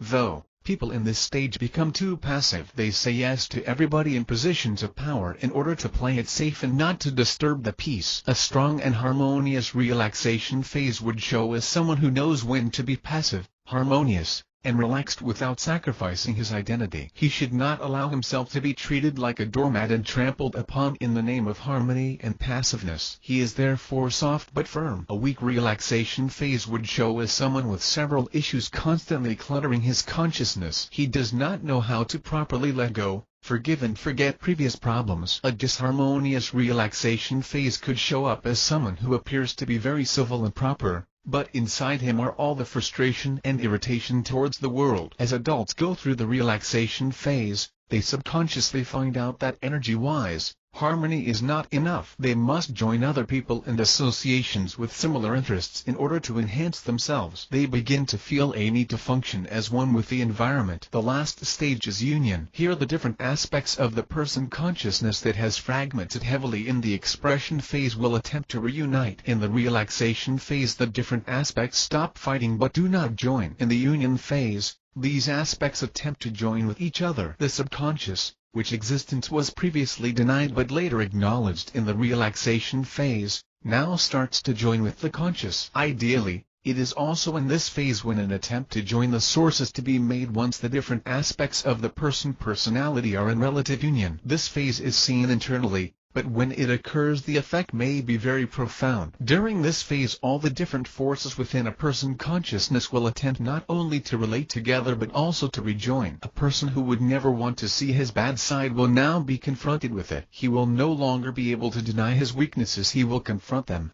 accept them, and resolve to change. It is only when the truth is confronted can proper and lasting change be done to oneself. We see people reading books on positive thinking trying to have a prosperity consciousness with no tangible results. Sometimes it is due to deep-seated fear of acquiring too much wealth, since he may believe that his love of money is the root of all evil. The ego in this phase is beaten up. As they say, first you have to lose it, then you find it. Man must let go and reconcile all the different aspects within him. Only then can he attempt to reconnect with the source. This is seen more obviously in external situations where a person forms both harmonious relationships like those in the previous phase and alliances based on either friendship or business with different organizations. Ideally the primary union is with the source, but too many people join themselves with other people, organizations, or societies who they feel they can relate with. There are two basic principles of union: like frequencies and qualities attract and polarities attract. In frequencies, for example, a man who is strong in the instinct energy level will have a tendency to have friends who are strong in that level. A man who is very rational will associate with those who have similar interests. In terms of quality, A man who is highly irritable will have irritable friends and acquaintances. The attraction of opposite polarities happens when two people in the same kind of frequency have opposite polarities. For example, a rational man who loves to talk will get along with a rational man who loves to listen. The initiator of the force is the masculine while the receiver of the force is the feminine. Like will always attract like even though it is done by consciousness alone. Thinking of someone or something is already done in the energy plane. If you still feel that you attract people or situations which are just not like you,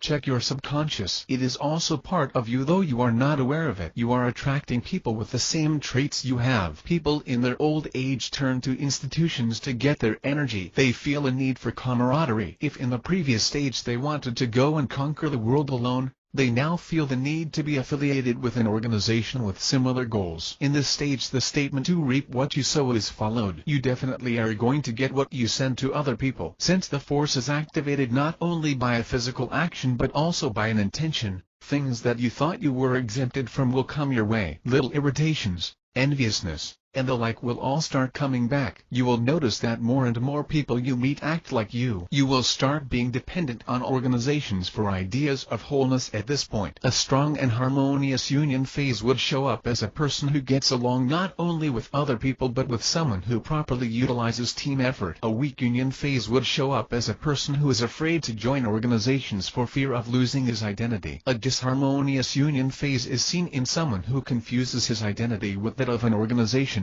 One who believes that it was his decision when in truth he was just led by the crowd mentality. After a cycle is completed the person ideally has renewed energy and is eager to start again. He could have accomplished life by doing things in the next cycle, the things he had been unable to accomplish during the first. You may say that people can have all the phases within them at a time. Yes, they can. But usually one phase is more accentuated than the rest. The force is dynamic. It is always moving and will never be at rest. Businessmen know this. In the computer industry, if you take your time for 1 year, it may mean the obsolescence of your products. Consumers have spending cycles. There are fashions, trends, and other things which businessmen have to face. Buying is not always done on a rational level. If day and night were considered as one cycle, then day would be the active part and night would be the passive one. Shortly after waking would be the identity phase, since you are still getting your bearings without yet making any conscious decisions. The expression phase would be when you are at school or in the office confronting many issues and doing a lot of rationalization. The relaxation phase would be when you go home,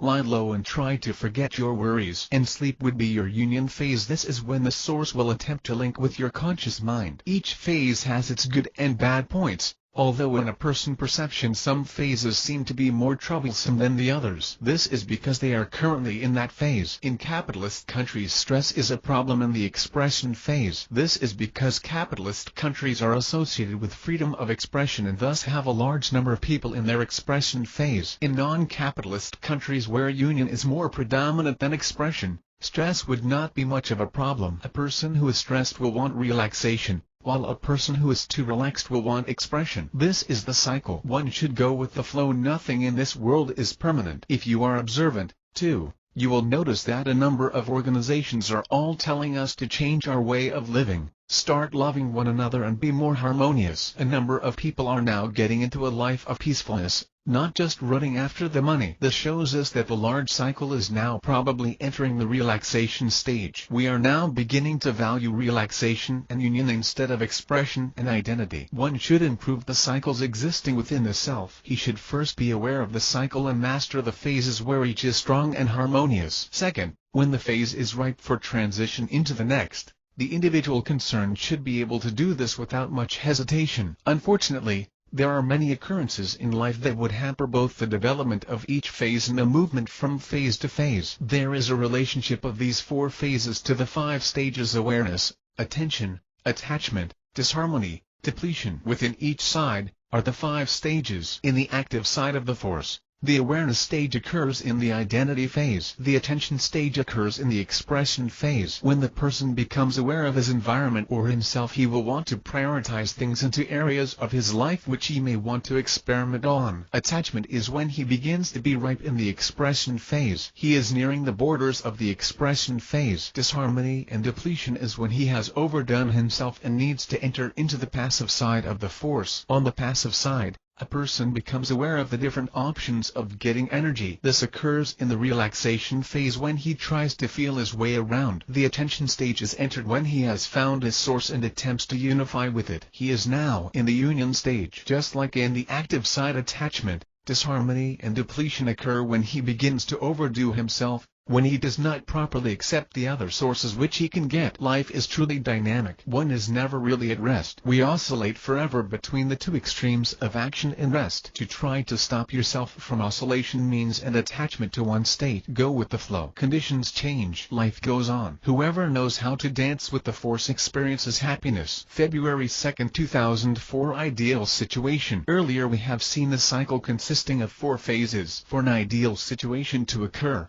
a person will have to pass through all 4 phases with ease. This means that the cycle of action and rest should be followed as a dynamic interplay. One should also be able to have strength and harmony in each phase. As in day and night, one should have quality time during the day and proper sleep during the night. With all these qualities intact, people should be able to live life fully. The union phase must be intact if the individual identity is to be properly respected. This is because the working energy of the individual is taken in this phase. If the individual gets second-class energy, he will have qualities that are like the ones he associates with. Care, then, must be taken to relate properly with the source. The other energies around must, however, be respected and associated with for an anchor into reality. Remember the source first, all other energies second. You are what you unite with.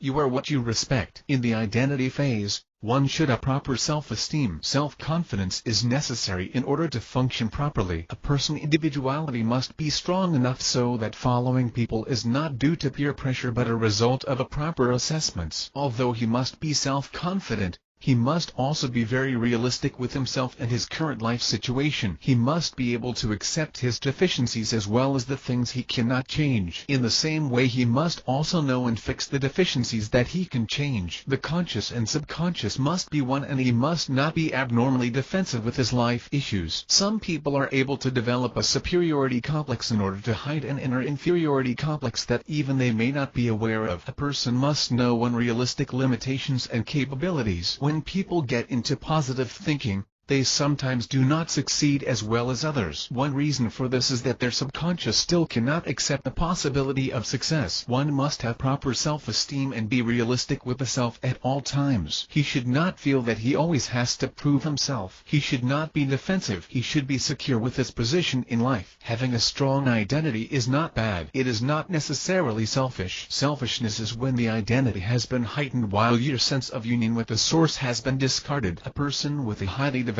identity phase is sometimes considered stubborn or bullheaded, but this is actually because he knows what is his. He may be helpful in negotiations and similar activities. Expression is a phase that brings out the diversity and color in an individual. With a good expression phase, an individual is fun to be with. He who always has something new to talk about. He may even be a party animal. A person who is very good at this phase may even push himself to the limit and get into all sorts of activities without being attached. Although it is possible, it is not exactly typical. People are usually vain and corny or jiding, but have a bad influence. The masters of this phase may have their cake and eat it. 2. He may be the party animal or socialite yet able to maintain the respect of his family and relatives. Just beware of attachment, disharmony, and depletion which may follow should this phase turn bad. Those excelling in this phase come in a wide variety, and good performers, actors, actresses and singers are among them. Those involved in the arts are also considered to be strong in this phase because the energy from the source or from other secondary sources like nature are filtered through their system and manifested into paintings, sculpture, and the like. Conversationalists who are very versatile may also be considered good in this phase. The best people in this phase are not only able to transmute and convert this energy well into different art forms or physical attributes with strength, but are also able to change from one attribute to another with utmost ease. For example, a good actor will act with intensity and keep you riveted to your seat. A better actor will be able to play a role in which he will have to emote numerous emotions in one sitting, like playing the role of a character with multiple personalities. And when the actor goes home to his family, he can easily cast away the personalities he used for the show. Artists with this facility are the ones that can start their work no matter what mood they are in. These artists also have a variety of acting styles. Since like attracts like, One should always be careful about his actions, thoughts, and feelings. Good and bad things do not have to be physically done in order for them to come back. As long as they are thought of, they are done by us and may come back. An even stricter way of looking at it is to see that even if the subconscious was the one that got irritated, that same irritation released by the subconscious attracts similar irritations. This is a very strict law,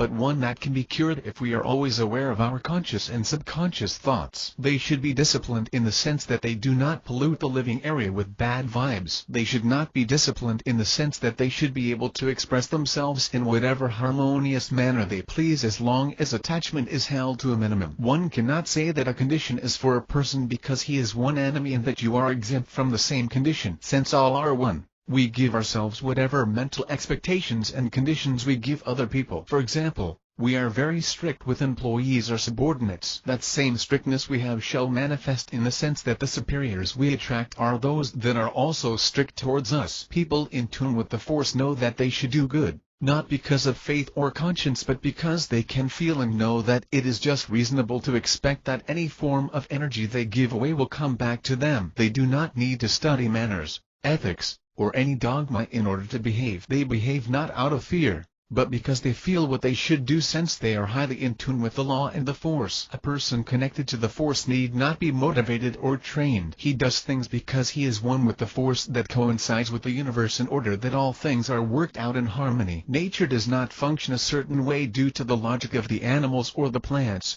though they seem to behave in a way that is harmonious. Only when nature balance is upset does nature seems to misbehave. Aside from the previous phases, relaxation or harmony has to be placed in a proper perspective within the cycle. This is what calms the abness which may occur in the previous cycle. We learn patience, calmness, tranquility, and harmony. Again, this phase should be strong in both the conscious and subconscious. Relaxation and harmony may be done on the conscious energy body while being neglected in the subconscious part. When one forgives and forgets, it is done totally. No repression should be left in the subconscious, otherwise it may resurface at the most unusual times. Relaxation must be balanced with the other phases, or else you may become a doormat for many people. Clarity of thought here is brought about not by strength of thinking but by identifying the conflicting issues in one life and coming up with a reconciliation. People strong in this phase know very well how to go with the flow since their perception of the force is so keen. They may not be good at initiating things like the ones good in the expression phase but certainly know how to move with the flow once it is there. Their intuition is usually also very high. The union phase must always be intact.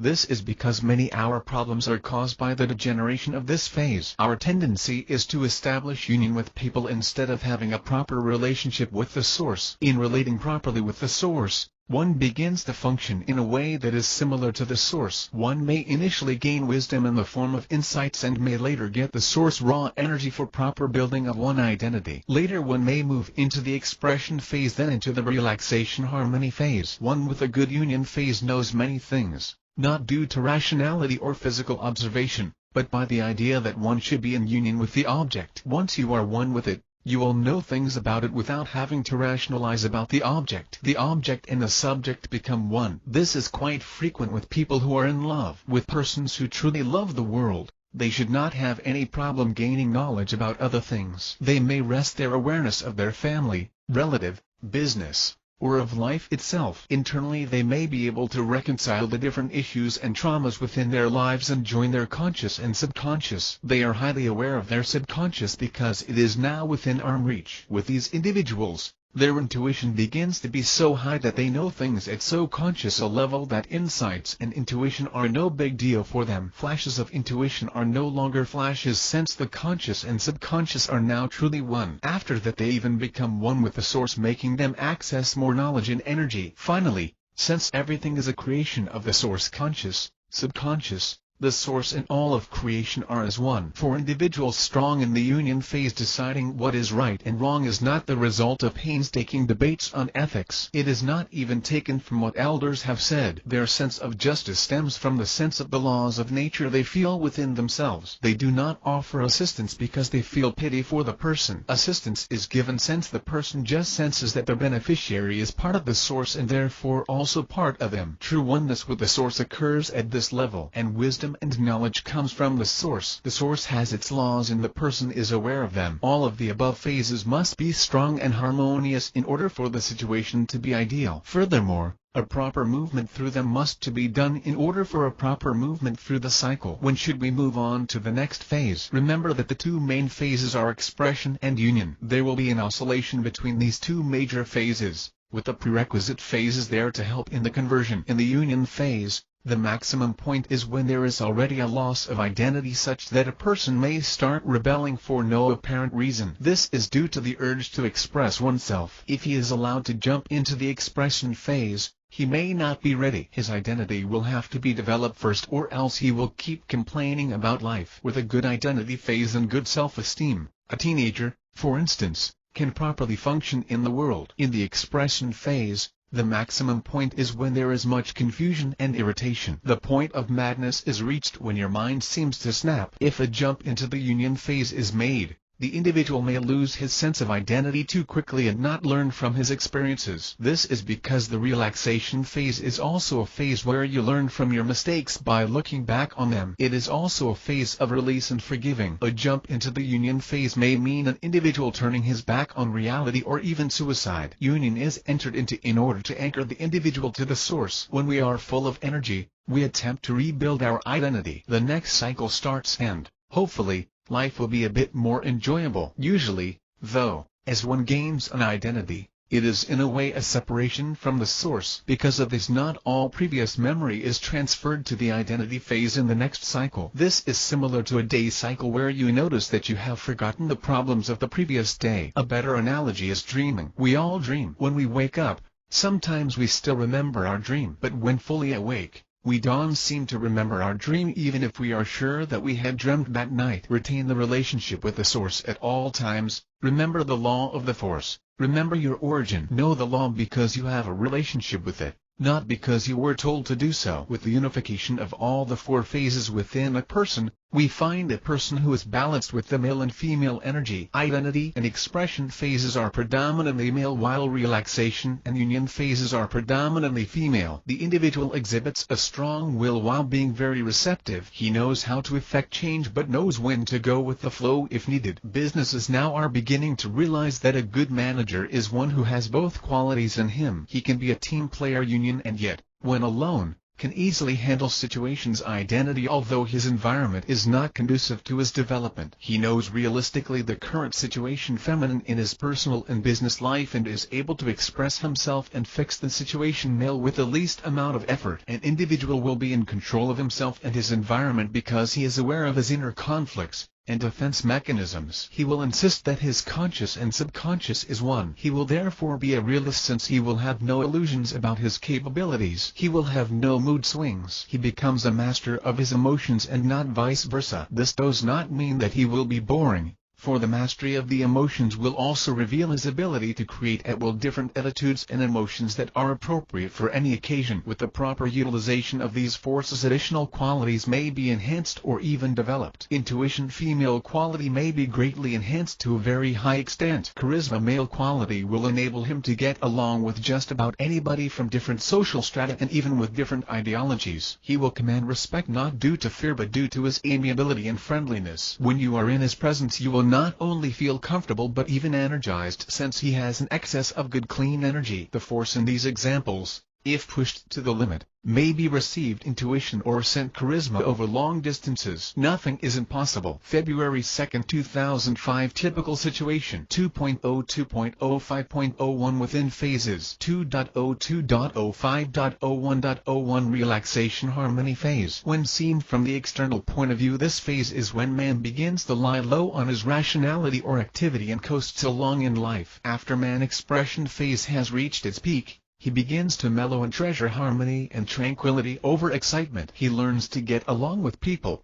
not to be too hard on himself, not to be too ambitious. A man must learn to relax, be at peace. Usually, however, the first thing a man learns to relax is his physical body. He still gets irritated, confused, and emotionally anguished. Resting the physical body is a good start. It is something that we can actually monitor. The peacefulness of the other energy bodies are harder to monitor because we can only see their manifestations. We cannot measure them as readily as the physical body. For example, we can measure stress and tension through manifestations such as insomnia and the inability to eat before these take place. However, we are already in a period of stress. It may then be too late. This is the start of the feminine part of the force. Internally, this phase handles areas of receptivity, intuition, and awareness of the subconscious. In this stage, man begins to be aware of the splintered condition of his consciousness which has occurred in the previous phase. Instead of being attached to only one part of the self, the part which he would want to believe begins to realize the real self, including all the traumas and denials kept inside. There are several splits seen in life which are to be reconciled. First, the character has compartmentalized into instinct, rational, and affection. A number of teenagers find difficulty in knowing whether they are to follow their heart or mind in a relationship. Most of us have stiff characteristics that make us functional only in certain situations. We can only relate with people like us. We cannot relate with other people. It is like putting an artist in the same table as bankers, or putting a computer nerd with a bunch of socialites. We should flow, get along with everybody and have a good time without being a hypocrite. Enjoy life. In martial arts and fighting, the one who just exchanges blows without taking into consideration the style of the opponent may be in for a beating. It is the same in business, and it is the justification for market surveys. While we have to be perceptive with other people, we should also be perceptive about ourselves. Aside from the split in the classification of frequency, we have a split in the classification of accessibility. As seen previously, our consciousness has split into two parts: the conscious and the subconscious. The conscious is what we are aware of and the subconscious is what we deny. With the large number of experiences man goes through, he chooses to ignore or deny a number of them. He has been programmed to think that some of the experiences should not be entertained because they have brought traumas. Whatever the cause, the split between the conscious and subconscious widens. He may deny them, but soon they may haunt him in dreams or when they surface once in a while in the conscious mind. People nowadays have a problem with love. Sometimes the heart says yes, at times the mind says no. Sometimes it the other way around. The different forces within us are at conflict. No one wants painful memories. Some people, though, recall an event and laugh at it since it is a thing of the past. Others, though, have a hard time letting go of the memory, not necessarily because of the pain it brings but because they are too attached to it. We should acknowledge the painful situations that occurred. At the same time, we should be able to tell ourselves that it has no more power over us. Other people have a different approach. They deceive themselves and say that the painful situation never occurred. Since a part of us believes that it occurred and another part says that it does not, disharmony sets in and our consciousness splits. Our conscious part conveniently forgets the trauma, and the subconscious part just sits there constantly knocking at the door of the conscious aspect. We should be humble, acknowledge the trauma, accept reality, and refuse to live in a fantasy world where we believe we are above all. If our teachers picked on us when we were young, we should acknowledge the occurrence. If we believe that it never happened, we may develop resentment towards authority figures later in life. If our subconscious does a good job, we may even be resentful without knowing it. Here we can see that we must learn to be unattached. Forgiveness is the key. Once we forgive, we can accept the painful situation that had previously occurred. The next reason for the split is due to the person living in a state of illusion. Since people are generally living in a state of weak energy level, they seek appreciation from others in order to recover their energy. They would want to believe they are successful, good-looking, and rich. Some would even want to believe that they are happy and that their personal life is okay when their life is actually a mess. Because of this, their conscious self believes in the illusion, but underneath all this is a very unhappy and insecure inner self. A number of highly stressed individuals actually do not believe they are stressed. These people will say that it is their choice since they still have a lot of work to do. You will see some of them easily get startled at the smallest noise or disturbance at the office. The probable reason why a number of optimistic people aren't that successful is that they just aren't realistic. They are prone to becoming dreamers. Humility is the key word. A number of pessimistic people have a different problem. They limit themselves. Here the subconscious would want to express itself, but the consciousness of the individual would not allow it. The reality is that they can accomplish more than what they actually believe they do. This mode of thinking may be due to a bad incident early in life. A near-drowning incident could make a child very insecure in the water. It is also possible that their family or friends were never supportive of some of their interests. For example, a son wants to be a painter when he grows up, but the parents want him to be a doctor. Inner conflicts during or after schooling may occur. Another is authority figures could have made them feel very guilty of certain issues. A number of parents expect to be taken care of when they grow old. In some cultures, parents emphasize loyalty and love by demanding their children involvement in their business. Frustration will occur when the conscious wants to develop its individuality by going out to the world. At the same time, the subconscious is in conflict with it by guilt. Lastly, society may unknowingly limit an individual. We have heard that the mind's actual potential is vastly larger than what is currently being used. Since older people rely more and more on their logic to decide on day-to-day activities, we often begin to lose our ability to intuit. All of these splits are due to a conflict. The differences with other conflicts are that the human is aware only of the conscious side and vaguely, if at all, aware of the subconscious. Sometimes you see people who seem to be contradictory yet you cannot seem to put your finger on it. They seem to be extroverts yet somehow you sense that they are hiding something. You also have this inner feeling that they themselves are not aware of their inner feelings. This is usually due to a high conscious and subconscious split. You consciously feel that you do not have a problem, but your eyebrows are tense. You feel worried, but do not know why. This is because even though the conscious is not worried, the subconscious is working overtime addressing the different issues that are being denied. In the previous examples, I just explained how the subconscious can be programmed by pleasant and unpleasant experiences in life. Aside from the programmed subconscious, we have other information which may make its way to the conscious. Some of these are signals that originate from the source. Others originate from people whom you may perceive through your intuition. At times the subconscious communicates with the conscious. Sometimes they come out as urges. Other times the subconscious gives a hint as to its messages since the conscious side chooses to ignore it. Some come out as flashes of intuition. Ideas that come out of the subconscious may or may not be correct. An urge to buy a product may be due to an actual need or to advertising. A student taking a certain job due to a hunch may take it based on good intuition or parental pressure.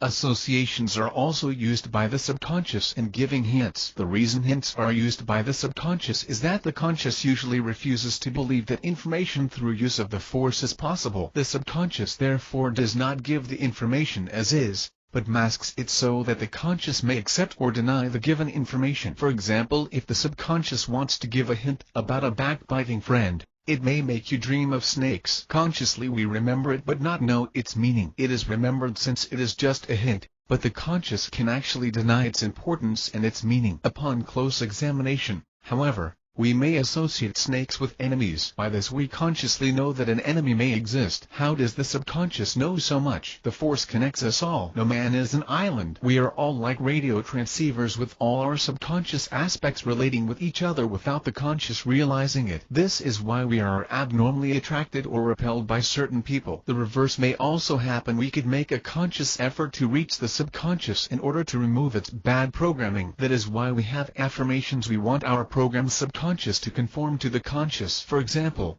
on the outside, we show the world we are happy. Inside us we are insecure and lonely. We consciously affirm that we are okay, we are happy. We give ourselves a talk so that our pessimistic or traumatized subconscious can change. Man must learn to connect to the source. He must not be controlled by his programmed subconscious because it may be wrong. Programming has occurred since childbirth. Our natural processes and functions from the ultimate source have been partially overridden. People or institutions have willingly or unwillingly done this programming with either good or bad motives. As we grow older and become aware of our programming, we may be able to acknowledge and fix some of them. Others are left ignored with the false notion that they may not cause any harm. As we grow older, we use our free will and logical processes to such an extent that sometimes wrong decisions will again override our correct, inherent good nature. If we can control our logic and program subconscious and listen to the source within, we shall be in harmony and live happily. The other is the part that is our link to the source. This may also be considered the subconscious, but this is not the programmed subconscious. This is the part of the force that joins us to all other things. This is the storehouse of knowledge and wisdom. not because of its ability to be logical but because of its capacity to be vastly aware. We gain flashes of insights,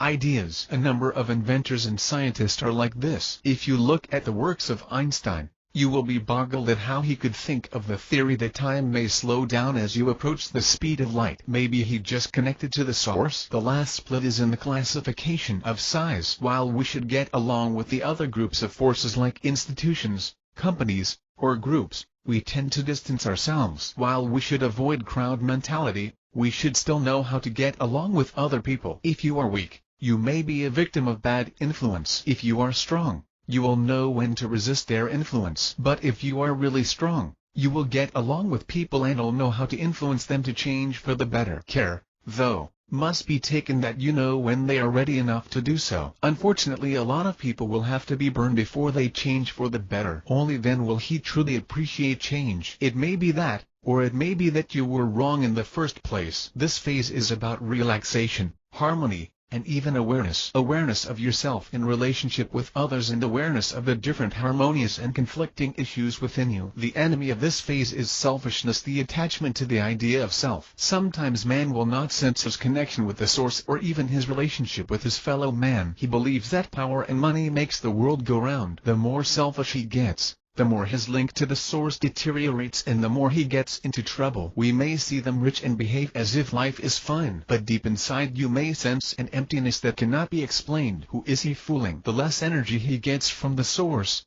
the weaker he gets. The weaker he gets, the more respect and attention he needs from you. If you do not give it to him, watch him get into a fit of depression. Sometimes you find people trying to buy friends with their money and power. Other people are not selfish, but have such a strong tendency to push their weight around, and they say do it in the name of love. That is because they feel that they know what good for you. Creations of the source are to be treated with respect. At a certain age, they are to be considered independent. If the do-gooder claims that the person of age is not independent enough, it could have been his fault that the person was not taught early enough. A number of people are simply not allowed to make mistakes and to learn from them. Is it because the parent pities the child, or is it because the parents feel that it will not speak well of their parenting? Once, while at a client house, I asked a very frank question. I was newly married. This client is a very nice woman and, I figured, a very nice mother. I asked her, hen parents want a child to excel. Is it because of the child's future, or the parent pride?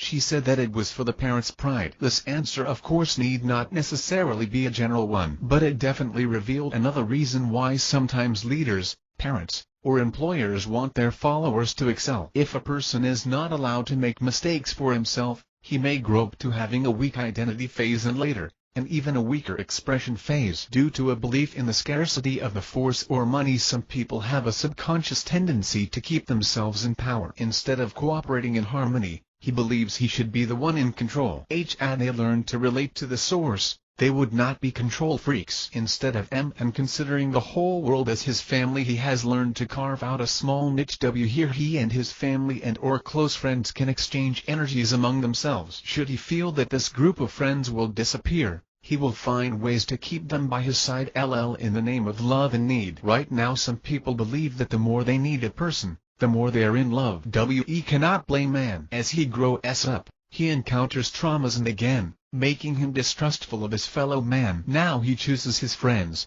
sticks with his family. In a proper relationship with the source, he shall never be alone. With a proper identity phase, he shall never be hurt and can bounce back easily. A secure identity will enable him to befriend anyone. Neither is he insecure about losing his identity should he love and trust too much. That phase also teaches harmony and reflection. Man should be aware of what his conscious and subconscious are doing. He is responsible for his physical actions and what his energy bodies do. That is because like attracts like. Since like attracts like, then his disharmonious energies will attract similar energies. Irritable people then tend to attract each other. Worried and confused people group together. Sentimental people meet each other. Sometimes people get away from a bad relationship only to repeat the pattern. It is all in the energy. Remember, like qualities attract like qualities, and unlike poles attract. Disharmonious people attract disharmonious people. Loving people attract loving people. As for the poles, Leaders will attract followers while energy givers attract energy receivers. Do not feel that you are at an advantage if you are an energy receiver just because you will attract an energy giver. The energy givers may take advantage and manipulate you since they have what you need. This is true not only in terms of the conscious but also the subconscious. Sometimes seemingly lovable people attract irritable people. This may be because somewhere in their subconscious they are deeply irritable over a previous experience that they cannot forget. That is why it is very important to know oneself fully. Sometimes a disharmony within oneself is not a result of selfishness. It may be the result of an unfulfilled expectation. Let's say, your friend was not able to pay a simple loan. Even if the amount of money is minimal, people usually get annoyed with this occurrence. While a part of them has seen the reality of the person, the other part still wants to hang on to the illusion of what he wants to believe in the person. A lot of hurts between friends are due to unfulfilled expectations one has of the other. People must learn to accept reality. Sometimes people are better than expected, and sometimes worse. We must also learn to accept the reality of our own situation. 2.02.05.01.02 Union Phase. This phase is responsible for getting energy through the process of union. Ideally, we should not build walls and separate ourselves from others. We are all one. However, due to man's different traumatic experiences, we tend to get energy from a selected number of sources only. We get attached to these sources until we forget how to access energy from other sources. Unfortunately, these are not always beneficial to us. Sometimes if the current source senses that we are dependent on him, he may begin to ask unreasonably for something in return. Garbage in, garbage out is a phrase used by computer programmers. This simply means that entering faulty data into the computer gives you faulty results. Sad to say, this is quite prevalent in the union phase. Instead of achieving union with the source, it is all too easy to achieve union with second-class energy that is just waiting to be taken. Sometimes a mediocre union phase is easily influenced by other people of very subtle kind because it does not directly go against the free will of the person, since the other party initially establishes union before influencing. The person,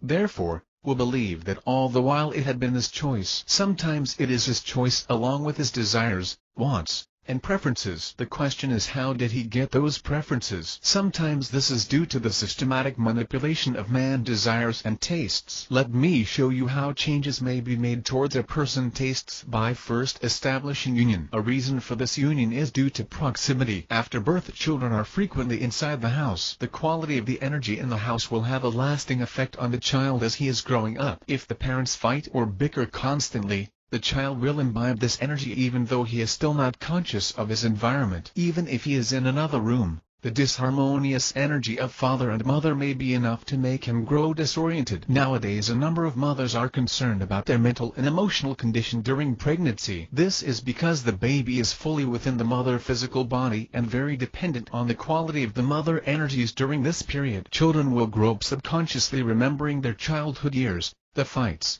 the love, the tension, and all the other emotional states of the people around him. During these delicate periods, children are easily programmed by different people and associations through guilt and fear. They grow up without exactly knowing how they have been previously programmed. The child will frequently be given attention by the parents. Due to this, the child may end up lessening his relationship with the source and in turn strengthen his relationship with his parents. If this lasts too long, the child may be too dependent on his parents as he grows old. Some parents enjoy it when their children are dependent on them. They figure it is a sign of love, and they feel that there is never a problem of too much love. As the child grows up, the parent may say that the child is still too dependent, therefore why make him independent? We now have a chicken and egg problem. If we do not let go of the child, he will never learn to be dependent, and if we let go, he will fail in life. Another reason for union is due to the volume of energy. Proximity is due to nearness to the energy giver, while volume is due either to the amount of energy being transmitted or the number of energy transmitters. When you hear of people saying the same thing over and over,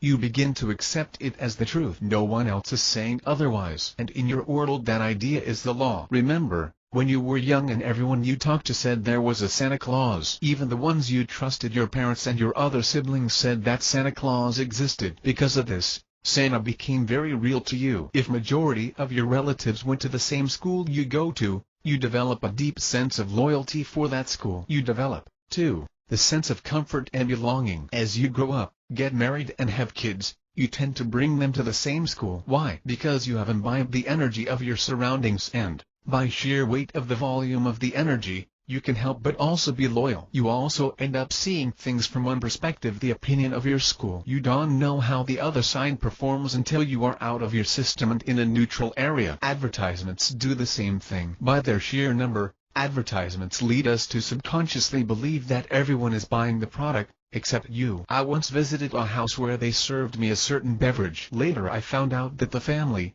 which certainly was not well off, would not even take that beverage for themselves. They could have easily just served other substitutes but instead served the one which is advertised on TV most often. This is what pressure is about, be it from friends, parents or office mates. A person who wishes for the transformation of someone first exerts pressure. If the other person resists, common means are asked to apply pressure on him. Afraid of losing his second-class sources of energy, the other succumbs. We don't complain about this pressure because we feel that we are following the masses. We feel that if we are wrong, so are they. And if we for our mistake, it is okay since we are in good company. In a bigger perspective, take note of the different countries and their approaches to life. Initially you feel it is tradition. This so-called tradition, however, can bring profound differences in life. Differences that we may agree to because we consider it normal. In some areas strong discrimination between sexes or the races exist. If you lived in any of these areas as the unfortunate sex or race,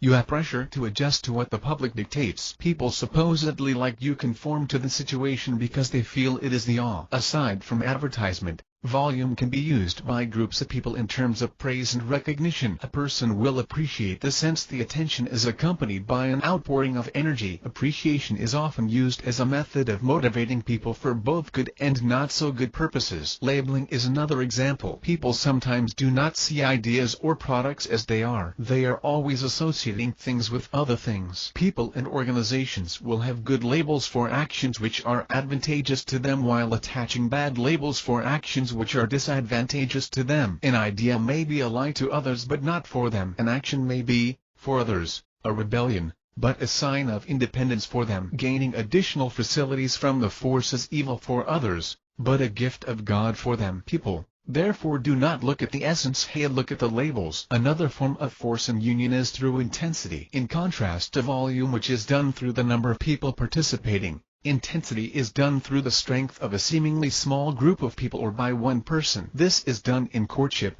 negotiations, and even salesmanship. Intensity is usually done with proper timing so that the target may be caught off guard. The target may be given attention when he needs them most. This technique is done in courtship. These ways of influence are not exactly done against the will but by convincing the subconscious that the person's intentions are good, or by convincing the subconscious that the person will withhold a supply of second-class energy from the target. The reason why this method of influence is quite hard to catch is because the target may actually unconsciously agree. Yet the strongest way of influencing is probably by forcing a union in the name of love. For example, a couple with good intentions get married because they love each other, but a couple with bad intentions get married not because of love but because of money. For instance, an example of having a good conscious and a bad subconscious is when someone marries another because he honestly believes that he loves the person, but when the career fails or when the money is gone, one leaves the other for the reason that he or she has fallen out of love. The fact is that one fell in love with money and not the person. You can see in this example the non-reconciliation of conscious and subconscious. The above case is quite dangerous. Sometimes,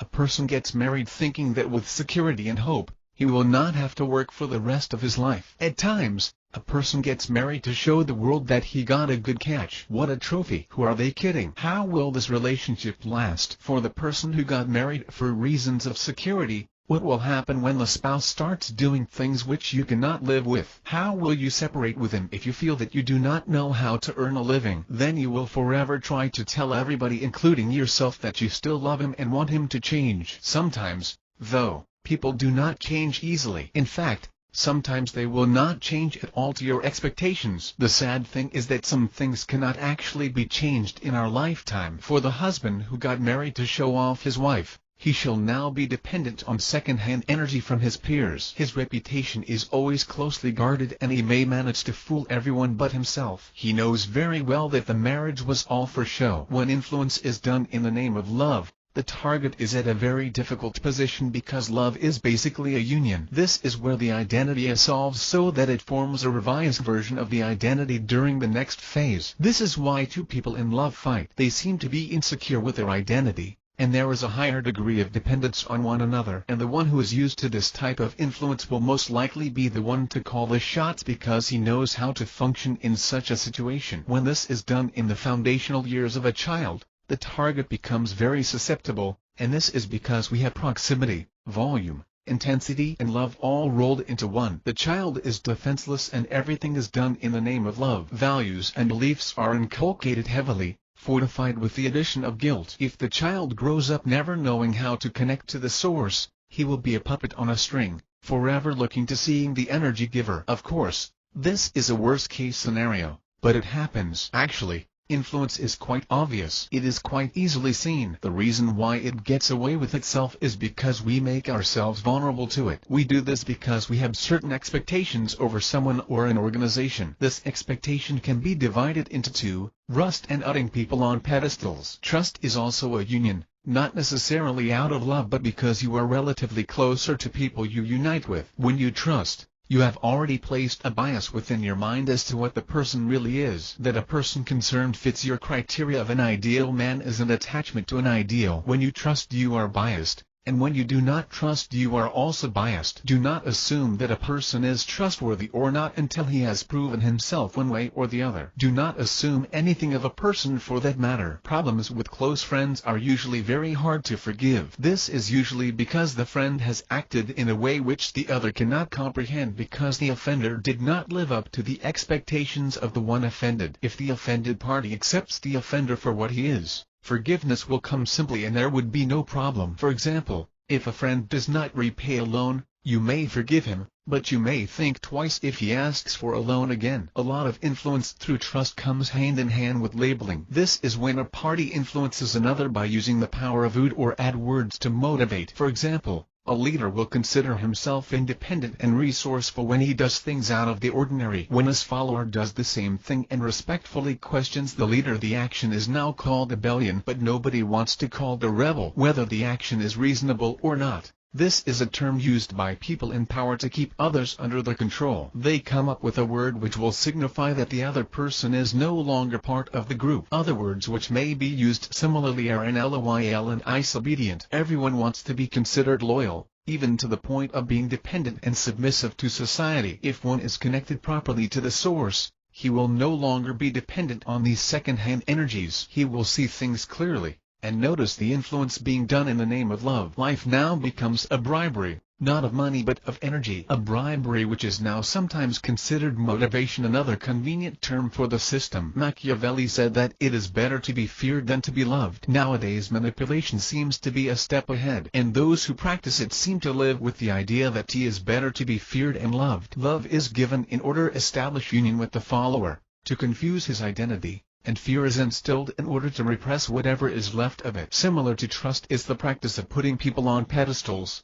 or thinking too highly of people. We attach ourselves to what we currently believe a person to be. When we have expectations of people and these are broken, we go through a period of great stress. This is because of two conflicting forces. A part of us wants to be in union with them because we cling to their untarnished image. Another part wants to repel them because of the bad event that had just transpired. For instance, an injustice is done to your friend. You complain all day, even all year long, about the incident. Why? Because you cannot let go. Instead of deciding on a course of action which is to decide what image he now has of his friend, he complains all year long, as if complaining will alleviate the problem. Life goes on. Decide on the action to take and get on with your life. Sometimes, people share a lot of second-hand energy from a leader-follower relationship. Leaders get energy from followers through adoration resulting from love, or fear from their followers. Followers get energy from leaders when the leaders attempt to motivate or persuade them to do certain things. When a follower enjoys his status of being a follower too much, he will remain a follower and never exceed the leader. This sometimes happens to favorite children who enjoy the energy that their parents give a little too much. They continually get second-hand energy and never learn to be independent. Parents of these children enjoy this and take it as a sign of love. A high energy dependence on the part of the follower on the leader may now occur. The leader is in a very good position to impose his authority. This is especially true if a majority, if not all, of the energy of the child is taken from the parent. For example, a country imports oil from only one country. You can imagine the hold of the exporting country. Sometimes businesses will get several suppliers just so that the supplier will not feel he has a monopoly of the business. In case the supplier gets nasty, the buyer can easily find ready alternatives. In courtship, if the woman gets used to the attention being given, watch her squirm when the attention she feels she should be getting is absent. This does not necessarily mean that she loves the guy. It may just mean that she needs the attention. The guy is hoping that his energy investment will pay off, while the woman is hoping that she does not fall for the guy too soon. Sometimes people like being miserable.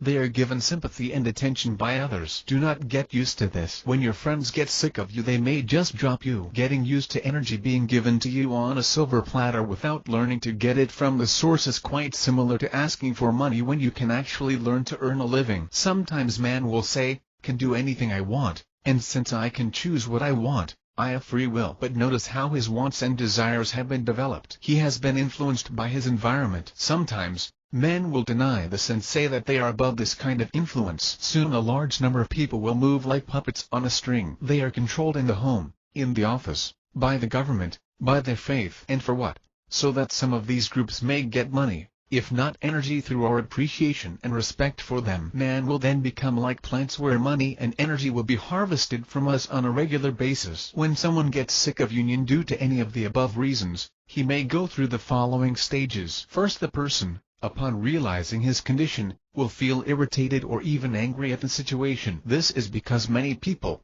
subconsciously or consciously, feel that when one is angry or irritated, one is strong. They may physically lash back. They may be verbally abusive or, if they are very civil, control themselves physically. The problem with this ability is that the disharmonious forces within the person irritated are still present. When this happens, other people will feel ill at ease with the person. A person who has trusted the world so much and is now mad at the world has energy like this. He may be good looking, but for some reason, you are repelled by him. This feeling will be confirmed only when he starts talking and discusses how bad life is to him. I cannot overemphasize that thoughts are things. Whether manifested as gestures or not, they have an effect on how people perceive us. This defense mechanism of irritation will usually happen if the person actually feels the influence of the person trying to establish a union. Try thinking of old friends who have betrayed you. If they meant anything to you, you usually will become irritated. If they didn't mean much, you usually say, "Who cares?" Stronger people will not really get that irritated but will usually not mind the person establishing a union. However, they will not be friendly either. This is like a woman who is very composed with herself and is courted by a person she is sure she will not fall in love with. Usually, she will not be irritated, she may just avoid him. With other women who are very secure with their identity, they will not even avoid their suitors but may even continue their friendship with them. This is because they are so sure that they will not fall. This strength of personality may be available to a person if he knows how to resist unions with second-class energy and those who have a very strong sense of identity. As earlier stated, Ike attracts like, meaning people with a similar approach to life shall get along with each other. People fond of using their instinct get along with each other. Those fond of rationalizing will talk with each other. Affectionate people will bond with each other. Unlike poles attract. The poles are masculine and feminine, the masculine being the initiator and the feminine being the one to follow through. A person who loves to initiate rational conversations will get along with a person who loves to listen. A person who loves to court will get along with a person who loves to be courted. Union then is when the forces flow properly between two persons or entities, whether these are business organizations or associations. In its simplest analogy, a person is like an atom. In chemistry,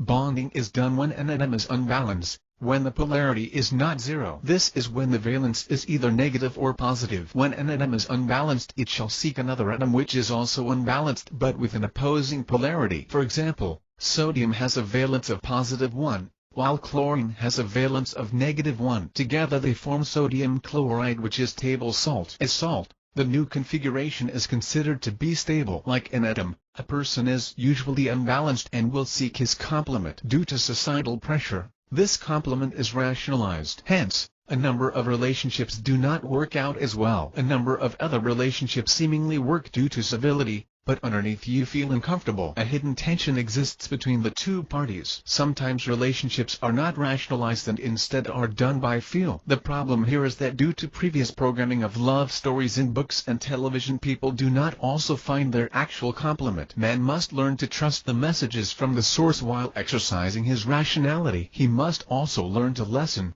if not eliminate, the previous programming which is increasingly affecting his life. Sometimes a frequency of the man is compatible with the woman, but on another frequency they are incompatible. For example, on the instinct area they may be compatible and both may be strong in that respect. The man may have the masculine aspect while the female may have the feminine aspect. But what happens if both of them have a very strong masculine rational frequency? In that frequency they will be highly incompatible. This is why relationships need compromises. Sometimes people are annoyed with each other at first sight. This is because their subconsciouses may be incompatible. Treat your subconscious like something which can be seen. The subconscious of other people are likely to take notice of it. Finding a complement is indeed very hard. Keeping it is another problem. Oscillation is very constant within man. Man changes very slowly but quite steadily. For example, as some males grow older they may begin to mellow. His masculine outlook on life will become more and more feminine as time goes by. His female partner hopefully will match his change by becoming more and more masculine as she grows by becoming more independent. If, in another case,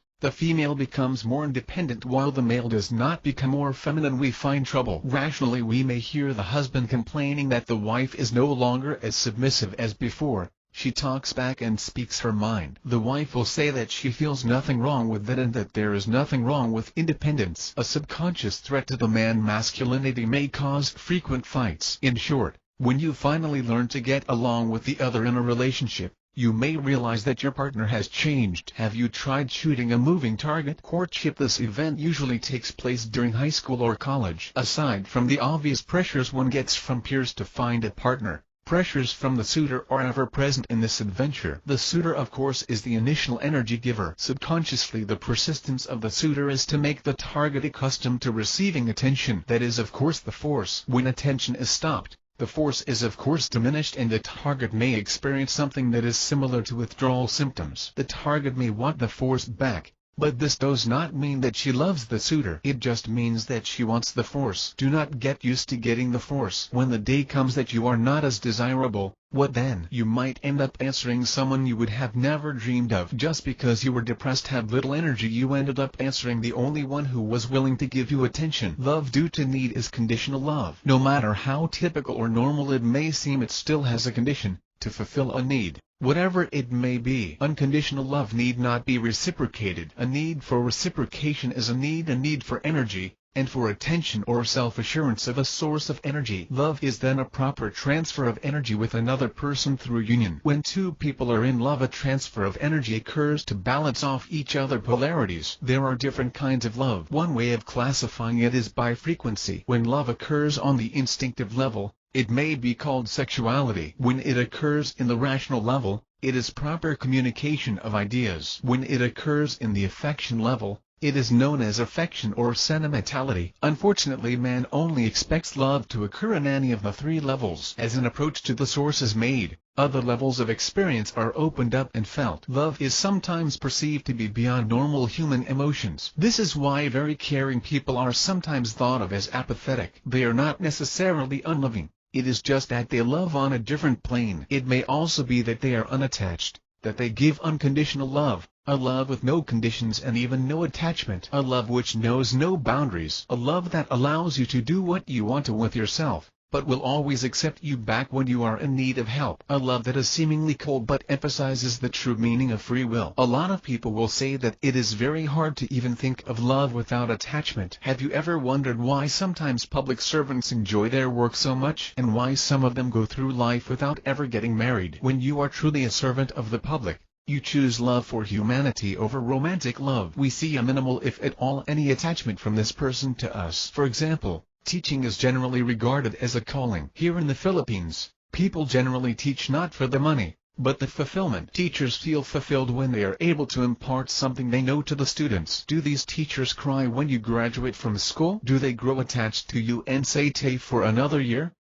As you can see, they are unattached, but yet they are just as caring and as human as you and I. When two people fight within a relationship, it does not mean that one is right and the other is wrong. Sometimes the fight is actually due to preferences. People may undergo quarrels over movies to watch, furniture to buy for the house, or what jobs to take, etc. Sometimes even very trivial things bring about quarrels, whether to squeeze the toothpaste tube in the center or the middle. Another is whether to sleep with the lights on or off. Victory for a couple who maintains a relationship is not the length of the relationship, but whether they have made the right decision to enter into it or not. In the end, it is the happiness of the two that really matter. Open up yourself and truly discover whether you would want to keep it or not. Is it for love, security, reputation, or what? Sometimes people initiate a union, consciously or subconsciously, in order to gain control, in order to gain money or power. Sometimes union is initiated in order to get energy, not to give. Sometimes, though,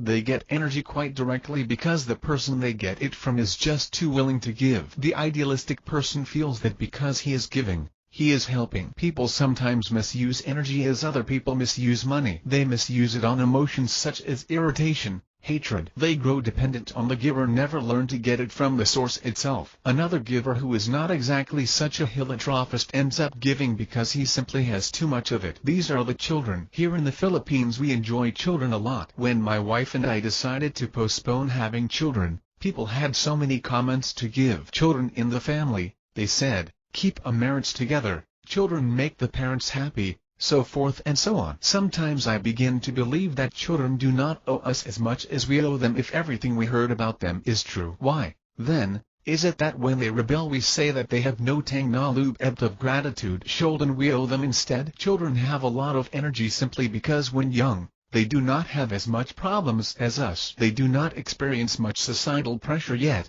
No problems about earning money. When I attended 2 non-life insurance seminars I got shocked when the speakers told the audience what they believed to be sources of income during our old age: business, assets, money, and somewhere along the line, children. And I thought that was exaggerated. But here in the serious seminar, children were spoken of as part of a retirement plan. Not only do some of us get energy from them, we also get money. We do not call it money, though. We call it security. In relationships, sometimes dependence cannot be helped. I find it unfair, however, when people who have the say in a relationship will sometimes hint that the other side has more to gain, and that the other is the prime beneficiary. The alternative is of course union with the source. Unlike other energy givers, the source is unlimited in its energy and welcomes anyone who would want to get. Furthermore, he will not demand anything from you. He will not also be possessive or attached to you. You can come and go as you please. Of course, since the rule of like attracts like applies, we must be looking forward to be like the source. This is a hard task if one is to consider that even the subconscious should look forward to being like it. For example, it is already hard to be civil towards your enemy in a public gathering. You are told not to entertain nasty thoughts about your enemy. How does that strike you? Of course you may say, "Don't love him, but I don't hate him either." Really now? Try relaxing and watch your mind complain. Watch your mind rationalize why he is bad and you are good. The source is from where we came from and is connected to all mankind. If you were to connect properly to it, you should be able to see yourself connecting properly to all mankind regardless of your good or bad relationship with others. In terms of relationships, connecting to the source will provide you with a very different outlook in life. A strong connection to the source will make your polarity close to zero, having both masculine and feminine, the true meaning of androgenity. Your disposition towards life shall be gentle yet firm. This will cause you not to need partners too much, since you will feel too secure with yourself. As your identity becomes secure, you should be able to go to the expression phase, change your polarity at will, get along with people at will. It may even become second nature to you. This will be easy since you have both masculine and feminine aspects at your command. Those with boyfriends and girlfriends may start becoming closer to you than their own girlfriends and boyfriends, to the amazement of everybody else. This is because while everybody has a relatively rigid energy pattern, you have a very fluid and flowing pattern due to your completeness. Although not always used with the best of intentions, a number of men and women learn to do this with more good-looking members of the opposite sex, and they were and even connecting with the source. This is not hypocrisy, which is when you are doing something which you are not. You are complete and comfortable with all personalities. If you manage to do this, and if you are perceptive of the force, you may also find out one astonishing thing, that you enjoy relationships with these friends and acquaintances even more than the relationships of people that are considered committed. Once you are connected to the source, another profound thing happens. You seem to know right and wrong without anybody having to tell you. You do not rationalize, or feel guilty. You do things not because of fear. Everything just seems to be inherent. You feel like sharing because you actually feel a oneness between you and the other person. And this is not because the person is your friend, but because you sense that every single person you meet is in some way related to you. With mankind very weak relationship with the source, this sense of connectedness is heavily diminished. Man then resorts to other ways of getting at the law. Instead of direct knowing, others attempt to figure out the ultimate law by rationalization. Different groups come up and say they know the law that has been handed down from so-and-so. Since words are sometimes inadequate to describe the law, we commit errors as we try to interpret it. Since some consider the ultimate law to be very profound, its interpretation then becomes too simplistic. Those who believe they know better sometimes strip off essential components of the law and unknowingly add on other things. With some people, believing that they are right is enough to make them go around condemning other people for their beliefs. Some of these people affiliated themselves with what they believe is the law because they have been born with that law ever since they were growing up. That is the only law they know. Thus they have become loyal as a result of influence by proximity, volume, intensity, and love. And yet they claim that they have the answer. The funny thing is a large number of these people say essentially the same thing, arguing with what could be considered the extensions of the essence of the ultimate law. Some have lost the essence of it all. To live in harmony, do not get lost in the frills. Remember the essence of the ultimate law and everything will fall into place. With everyone subconsciously itching to find the ultimate law, some groups have attempted to bridge the gap and claim that they hold the key, that they know the answer. If they do not claim it, they imply it, neither affirming nor denying the fact that they can be mistaken in the truth which they hold. This gives a tremendous temptation toward power tripping which, if coupled with the message of love, can be very devastating. What then do we do? What then is the truth? Assuming that likes attract like, we can attract the truth into our lives by just asking for it. This truth, the knowledge of the workings of the force, should be accepted, by being one with it, feeling it, and fully knowing the essence of its workings. We have to tell ourselves that we would want to know the truth above all, even if it will go against all our preconceived notions of it. These may have been programmed by society in its effort to make up for what they perceive as a lack of knowing the real meaning of right and wrong. Sit in silence, feel the force, be one with all its creations. One day, wake up knowing the simplicity of it all. 2.02.05.01.03 Identity phase. After a union is accomplished, an individual will want to separate himself once more to be able to do as he pleases. This phase concerns a buildup of an identity for independence. A man should have proper self-esteem and self-worth. As man goes through life, the individuality he keeps is constantly at a struggle. Earlier it has been shown how influence can confuse the identity by first establishing union with the identity and then changing it. In this part, we shall show how things are done against its will. When things are done against an individual free will, these events will degrade his identity phase. Frequent bullying during school days can lower a child's self-esteem so much as to have an effect on him in his later years. Due to the possibility of a conscious and subconscious split, a person may actually show a confident outer personality. A person would want to believe that he is so. He would even want to believe that he is more than okay, that he is above the rest. The split in consciousness becomes more and more intense until it reaches a point where he actually manages to be unaware of his true inner being. Affirmations are therefore important in order to convince the unhealthy subconscious that there is still hope. Although the conscious is aware of it, the subconscious must also be reminded. For example, there was a time that I was severely depressed. I went through all my processes of relaxation, calmness, and connections to the source, and nothing seemed to work. Then I decided to view my subconscious. I found out that I was severely depressed since I felt I was frequently misunderstood. I found out that due to this, I did not put a value on life anymore. I realized that aside from a union with the source, I should also decide to make my identity exist here on earth. I then was able to make the addition theories on the identity phase and the split of the subconscious. Remember, for the identity phase to strengthen, you must first want to exist.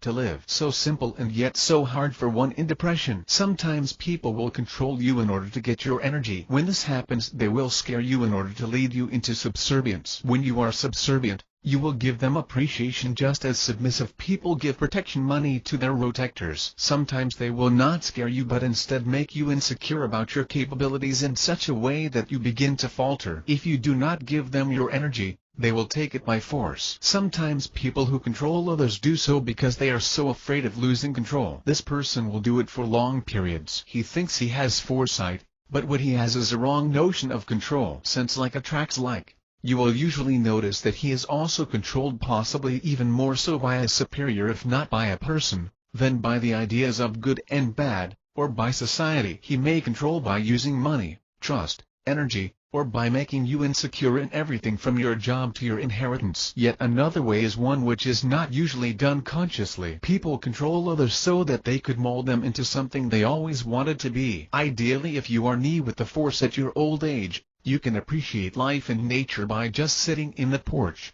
watching nature go by and experience life. You feel as if you are one with nature. You can feel the movement of the force as it moves in front of you, just like the way a farmer or an animal lover watches nature unfold, because the animal expression or movement is in a way his own movement as well. The subject and the object then become one. Many people, though, cannot do this. In the urban jungle, you look out of the house and you see more chaos. You sense stress. People come home from the office. You do not even get to see nature in its glory. Sometimes you may not even get to see a tree. How then can you be one with the source creation? The most you can be one with is your home and its occupants. But a home is not fluid. Something is missing. Life, you subconsciously say to yourself, must be present. This is when an urge to have children sometimes occurs, when you feel that you have to be able to mold someone to your own preferences. We feel their happiness, we feel their sorrow, and soon we may want them to do things that we failed to do, and or cannot do. With a child, trust in the parent, the link is there. His physical link through the navel may have been severed during childbirth, but an energy link exists among both parents, grandparents, and possibly his other siblings as well. And so we have a possibility of an infringement of will. When this happens, energy is transmitted from the person in power to the child. The condition of the child can be anything from an independent boy to a puppet on a string. A parent who is weak in his expression phase, who cannot enjoy life, can now manage to have lines of force extending from a center to that of the child, both to experience its emotions and also subconsciously influence its behavior. A newborn child link to the mother is so strong that I have heard it said that some parents will know by intuition if the child she sees in the next room is hers or not. I have even heard of a daughter who disliked her neighbors for no apparent reason until she later found out that it was due to subconscious influence by the mother. Why do we hear of spouses disliking their in-laws? Because when they are married, they threaten the energy link of their spouses and their respective parents. The parents may subconsciously feel that they have no more control and therefore may want to control the daughter-in-law. If they cannot, the parents may physically show displeasure of the new in-law. If you want to know how much influence parents actually have energy-wise, show the parent of your girlfriend how much of an obedient son-in-law you would make. It just might work. The name of the game with people who are insecure about their energy is control. And that is what the identity phase is all about. The control of a child will have to reach only a certain age. If a parent manages to find an excuse for control beyond that, it may not necessarily mean that the child is faulty. It may also mean that the parents may have not taught the child to be independent in the first place because they subconsciously wanted him to be dependent on them. People fool themselves by making themselves feel that they are okay, that they are on top of the world. This method of thinking will just split the conscious and subconscious more. One must confront his own reality and believe that there is always hope. One must find a meaning in life, a reason for living. Aside from depression and low self-esteem, there is another breed of people who have a low sense of identity. They have lowered their sense of identity because they have mistaken identity for pride, selfishness, or both. You can do anything to these people and they will still give you a smile. They allow themselves to be doormats. This harmony is good for the relaxation harmony phase when dealing with other people. It is not good though, when pushed to the limit and it diminishes your identity. It is true that you should not get angry or irritated when someone provokes you, since anger and irritation just spills disharmonious energy into the air. If there is water and air pollution, there is also pollution in terms of energy. You can however give justice without revenge, anger, or irritation. Just be firm and serious with the other person. Watch a parent treat a child. If the parent is in a good mood and not yet irritable and the child misbehaves, the parent need not seek vengeance. He may not scream or be angry. The parent just states in a firm voice that he wants the child to behave properly. Does not the child behave? Firmness is all that is needed. You are not abused. You do not spill bad energies into the atmosphere, and your identity is intact. For the other person, you have taught him to follow the law and saved himself for the repercussions from his misuse of power. To get along with people is one thing. To be a doormat is another. You must first fix yourself before you fix others. This does not mean that if you have many personal problems you should not go and help other people. What this statement means is that you should not spread yourself thin by sharing your energy with the world when the energy you should use to build up your own identity is not enough. It is like a not-so-rich person who keeps giving money to people in need and soon finds out that he has no more money for himself. If he had fixed himself first,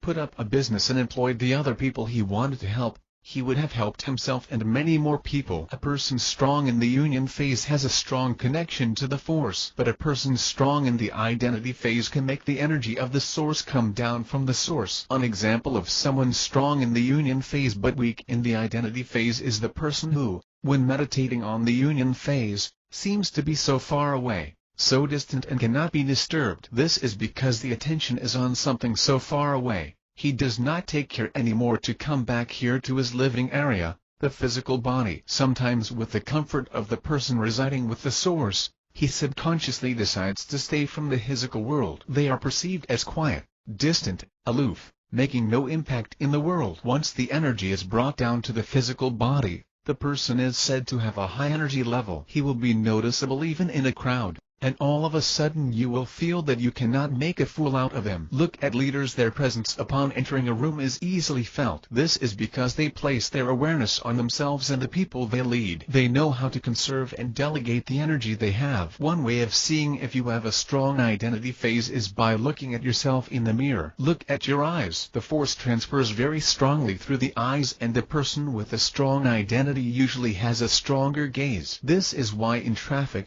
drivers will stare at each other without talking. They are telling the other that they are stronger. They will try to hold the gaze as long as possible, subconsciously believing that the one who cannot hold the gaze loses. The gaze, when done properly, is used in delivery of speeches and is known as audience contact. This is used to keep the audience interested, making them feel they have to listen. It also enlivens them because of the transfer of the force from the speaker to the audience. A salesman or suitor will also gaze in order to convince you. As stated earlier, force follows thought. Wherever your awareness is, that is where the force goes. Before you give someone attention for a transfer of the force, make sure that you have enough of the force left for yourself. Being aware of the self does this. Just being aware of your rhythmic breathing and body movements while walking may ease your stress. Being aware of the source only and not your physical body is like subconsciously saying that you would want to leave the physical body and stay with the source. When this happens, your force in the physical body shrivels up and decreases. In order to be respected,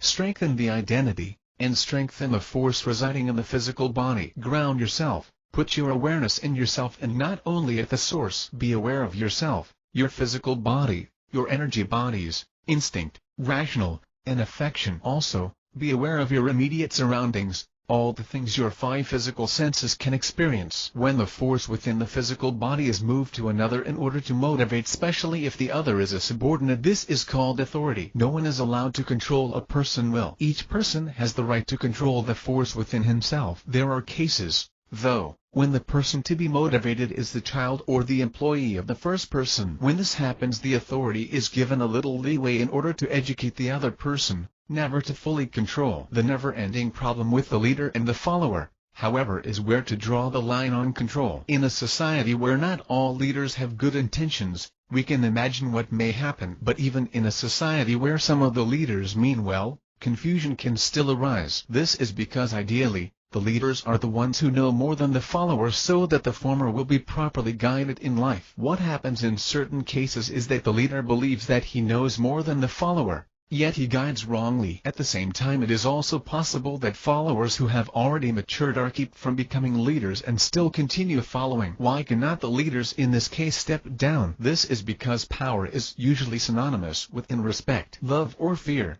respect, power, and success allows the leader to get energy from the followers. Why don't the followers move up? Because they are afraid of change, they are contented where they are, and sometimes they are taught to be passive because passivity means harmony. Open communication is thus called rebellion, disrespect. When the followers get sick of this repression instead of open communications, what do you expect them to do? Then the leaders again have something to say against the followers. Sometimes people believe that the answer is non-confrontation or passivity. A confrontation is bad when it is accompanied by irritation, anger or other things that will create disharmonious energies. This is bad for the irritated because their bad energies attract bad energy. But if defensive one right is done with no irritation, hate, vengeance, this is okay. Why do you think these people are stepped on? Because the offender feels or knows that they will not confront him. If you allow someone to make you a doormat, you are at the losing end because your energies will weaken from a loss of identity. With a further lowering of your energy, you will be easily influenced and made to conform to the energies of the aggressor. Ultimately, your energies may be as disharmonious as his. The worst part is that your energies are not only disharmonious, they are also weak. Unfortunately,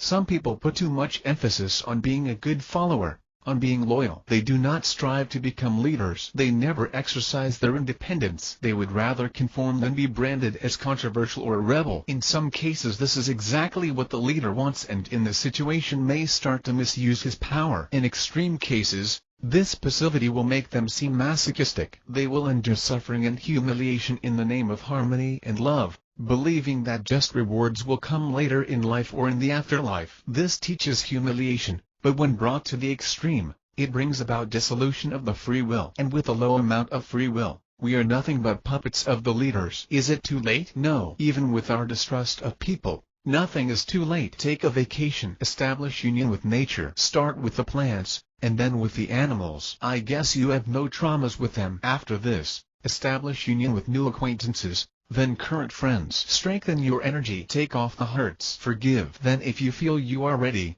establish union with the ones who have hurt you before. At the end, union is reached but your identity is secure. As a leader, you are in this world to motivate, to help the followers evolve so that soon they can be like you. As a follower, you are here to learn from the leader so that when you are good enough you shall be like him and use your authority to right the things which are wrong. You are to develop the ones you have overtaken, not to keep them where they are. There are cases when some parents consider any questioning of children as an act of rebellion. As the children grow up, they begin to realize this unreasonableness. But as they grow up, they too may become parents. And as parents, they may have the strong tendency to show their kids that they are the all and they rule without question. Allow free conversation. This is possible, but ask for respect. After the World War, Japan was so much in ruins. Yet an American went there after his new brand of management was not fully appreciated in his country. The new management practice was such that upper management and the rank and file may converse with each other with much closeness. Instead of ideas going from management to rank and file,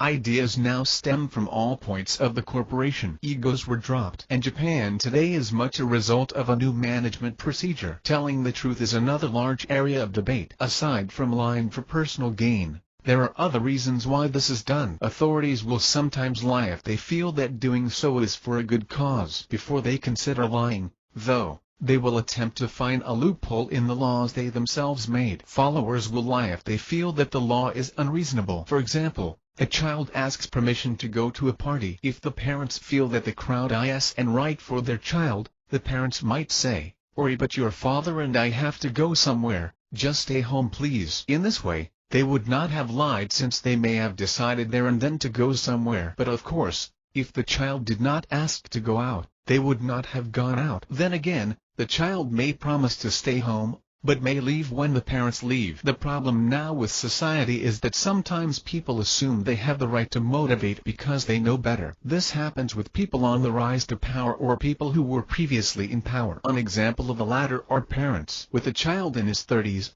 do they still have the right to exercise authority? If a child seems to be failing in life when he is supposed to be independent, should a parent intervene or not? A problem is that some people who do not fully know what they are talking about talk too much. At the same time, some people who know more actually listen to these people. Learn to keep things in its proper perspective. Things are not always what they seem. Do not assert when you may actually be wrong. It is a big disservice to those who know and who take your word for it. For those with a weak identity, Believe in yourself. You just may be right. You may just be following someone for his persuasiveness and not his wisdom. Many people believe that they know what's best for other people. Sometimes they are wrong. Other times a number of people believe that they have to be led when they in fact should be independent. The best way to get out of this predicament is to learn independence early. Learn to have proper self-esteem. Have a healthy identity. If you believe in what you are doing, do it. Authority will at times put guilt and disrespect into the picture when they feel they are losing their hold on you. Be independent without rebellion. Be firm. If the force within you is strong, people will know better than to influence you. People who have been able to influence you before have a different story. They may persist until they die. Do not waste time explaining yourself. Go on with your life. These people who try to influence you will actually believe that they are succeeding even if they aren't. Let them be. Let them split their consciousness by denying that they no longer have control over you. If the source can grant you free will,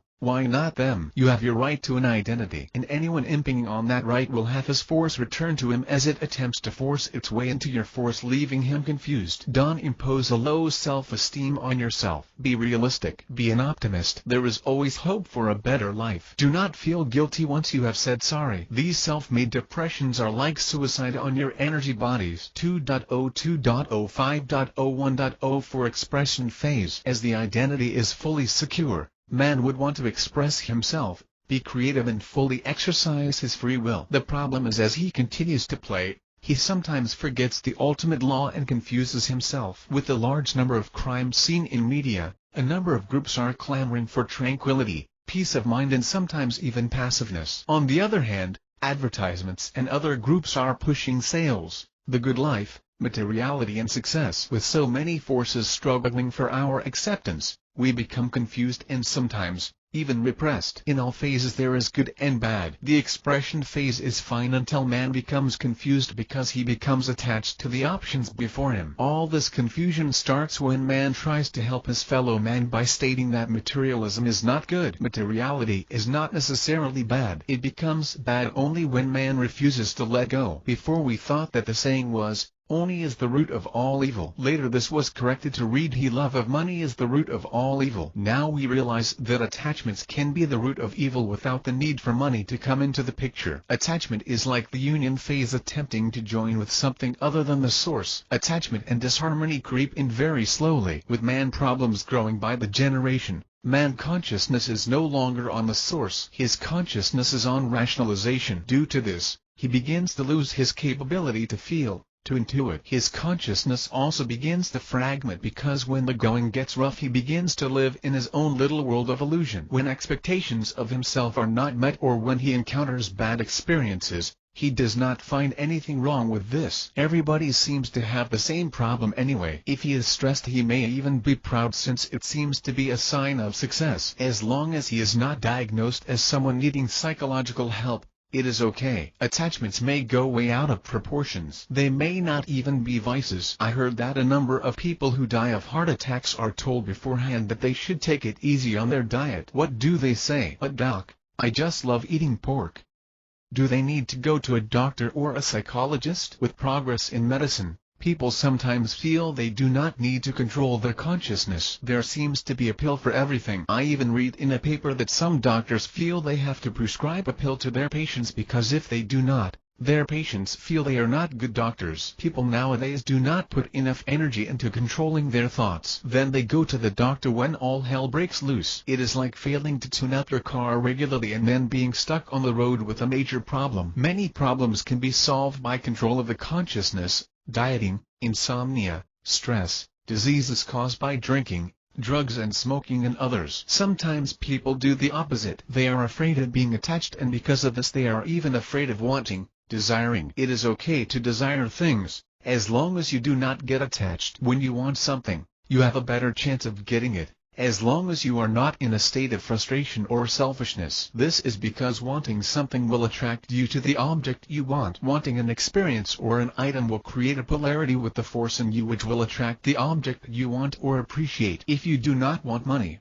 or if you believe even subconsciously that it is only a source of suffering, chances are that you will have a hard time getting it. Care should be taken to desire things which shall infringe on the will of others, such as wanting to close a specific sale, wanting a certain person to be your spouse. They too have wants, and they may not want what you are hoping for. When this happens, disharmony occurs within the person who has infringed another will. Do not misuse the force and infringe on the will of others. It is so easy for the ultimate law to find a match for you, and next time you will not win. Staying too long in the expression phase when you have to go to the relaxation phase is done by individuals who have an overwhelming urge to be successful. With a further drop in energy due to disharmony of the energies within him, he looks for other sources of energy which readily cater to his needs. Happiness in this phase is when the energy is expressed properly. For example, in the arts, painters paint, artists draw, performers sing or act. It is an expression of the force in them. It is not so easy to teach these things,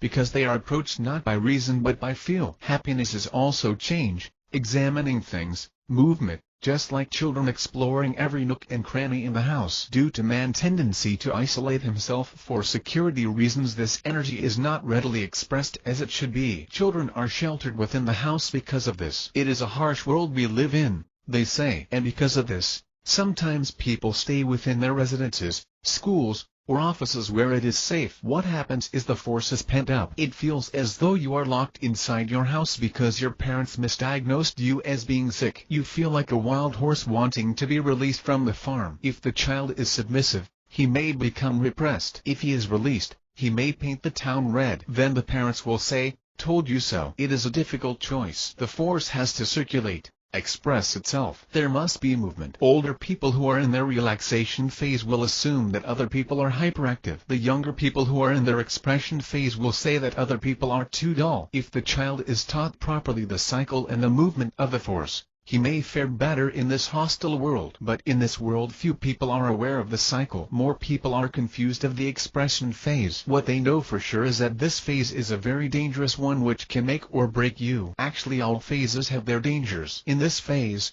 however, the bad results are very visible: indulgence of adolescence in vices, misadventures, etc. The dangers in the union phase are very real but not readily seen. Due to financial constraints, some people now take jobs they don't really like. Several of these people have no time for recreation or hobbies, or even for friends. With a steady dislocation from the source due to disharmonious energies within, man's capacity to feel begins to diminish. Rationality is now the emphasis of upbringing. Luckily nowadays there are new terms beginning to emerge. Aside from the well-known IQ, intelligence quotient, there is now the emotional quotient. I even saw a test which claims to test the perception of a person in terms of situations. People are striving to be more intelligent. More emphasis is being given to rationality, intelligence, in memory than the other healing facilities of man. Man therefore strives for it. When working, though, he finds out that a lot of emphasis is also placed on leadership, friendliness,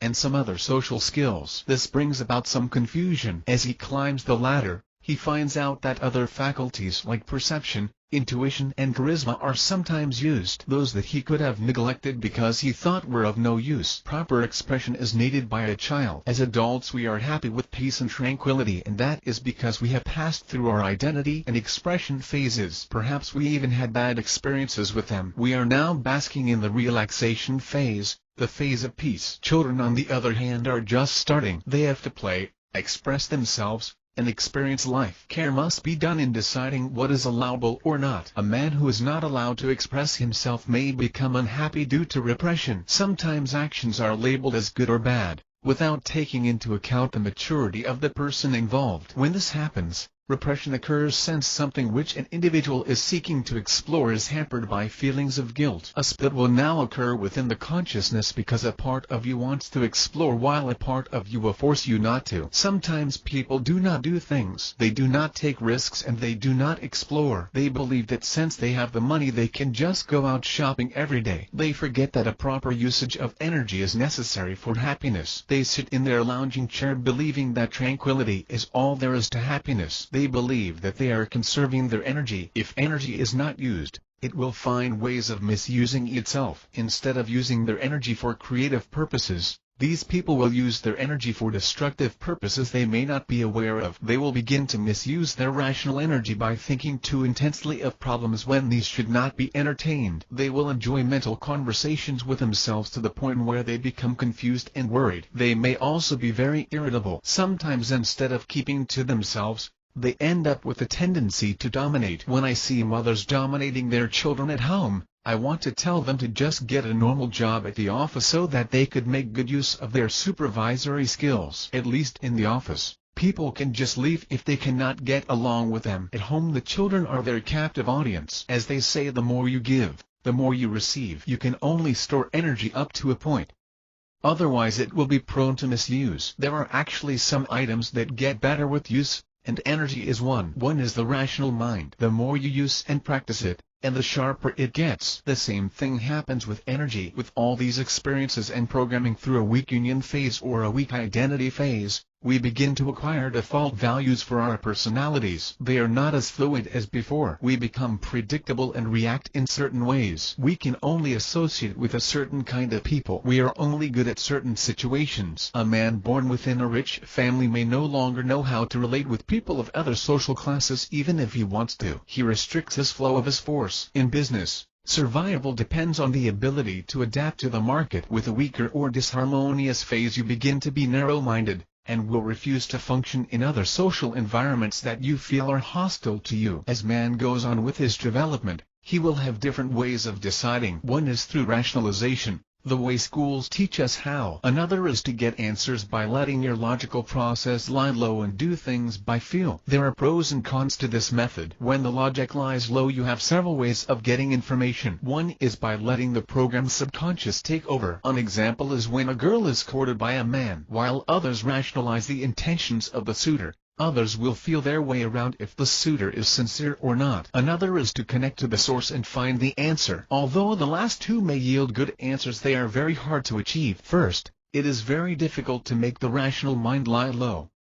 And second, because assuming the rational mind has lied low, the program's subconscious is now giving its biased opinions. The program's subconscious is an attachment to a set of instructions either developed by the person for himself or, knowingly or unknowingly, by others. A tug of war and confusion occurs with this situation, all because the consciousness of a person is now split. A courtship is a good example of how the different divergent forces will prompt a person to decide. When a suitor is making his intentions known to the person, the target is, in many instances, the last to know. This is because the person being given undue attention is beginning to experience conscious and or subconscious confusion as to whether she is being treated as more than a friend. She may immediately deny any interest in the man because her subconscious programming may state that she should not jump to conclusions, that she just may be egoistic. Her friends, on the other hand, who are unbiased, may sense it way ahead of time. The moment the man confronts her with his intentions, she may act differently. She may even act in a completely illogical manner. Her new reactions are not based on logic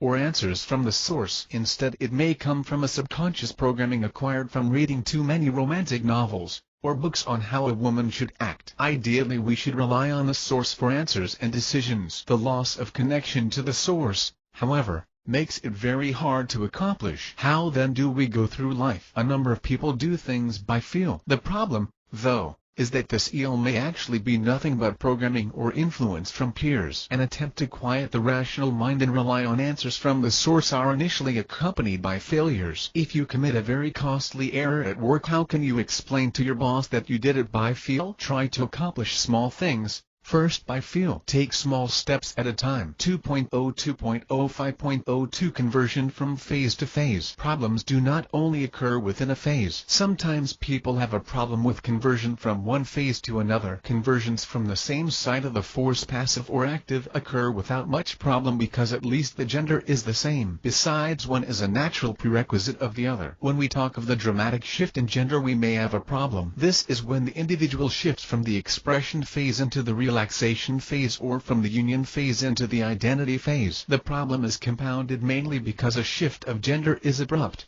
Secondly, because the shift comes from a primary phase. The individual is climaxing from the masculine or the feminine side, and even if he is in a disharmonious situation, he may feel that he may want to continue with it. 2.0 2.0 5.0 2.01 Masculine to feminine. Sometimes an individual overstays in the masculine side of the force. A manifestation of this may be the extreme diversity of the individual. He may be very complex and yet not fluid. Since he values his masculine side, his feminine side may diminish. He may be considered callous, insensitive, and highly individualistic. In this case, the individual can be very rational. He relies on discipline, logic, and even machismo to continue with his life. A man in this situation will not only neglect reflection but may even consider it useless. He may believe that insistence and influence are the only ways of achieving what he wants. He will assume that everything has a logical answer, that nothing is done by feel. He believes in independence and that maybe this is a dog-eat-dog world. One of the reasons man in this state may refuse to change is because he feels vulnerable when in a relaxed or feminine state. It may be very uncomfortable for him because he is hyperactive to the extent that he considers relaxation as the time. Convincing this man to relax and do things by feel may prove to be a very hard task. In this case, he will usually change after he gets burned several times and realize that harmony and receptivity will have to be used in unison. The masculine side of the force is also related to ego. Relating to his feminine side means that he will have to let go of his idea of being separated through an identity and believe that we are all one. This may be very hard for him, especially if his ego has gotten him into success. Letting go of the ego and learning to be receptive and being in harmony with others should be done slowly. If the letting go is done too abruptly,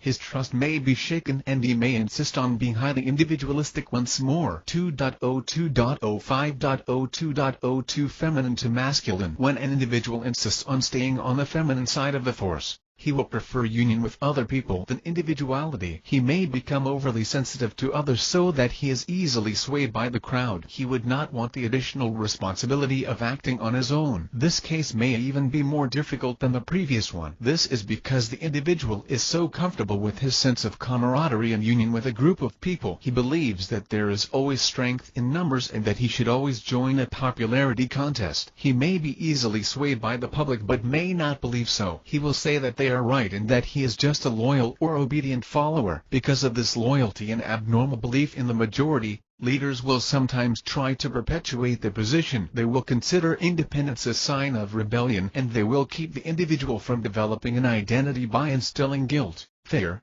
or both. When the individual strays and makes a mistake, they will say "told you so." They will always use the word love and concern so that the individual stays bound to them. When they feel that the individual energy link wants to be independent for a change, they will say that he does not love them, that he is not concerned. The individual, of course, does not want these labels. He therefore stays bound. The organization says it loves him. I guess it does, but that will probably be out of need. They will get hurt and cry so that they can prove to the individual that it is serious. Yes, it is serious. It hurts, and it does, and know how to let go. This cycle will go on for a long time until the individual cannot stand it and decides to go on his own. After that, he will be considered a radical son by the organization. Feelings of irritation may be expressed by the individual, not necessarily of hate, but probably due to an insistent energy link which the organization insists on maintaining. Just like a persistent suitor dogging his victim. A suitor, just like the organization,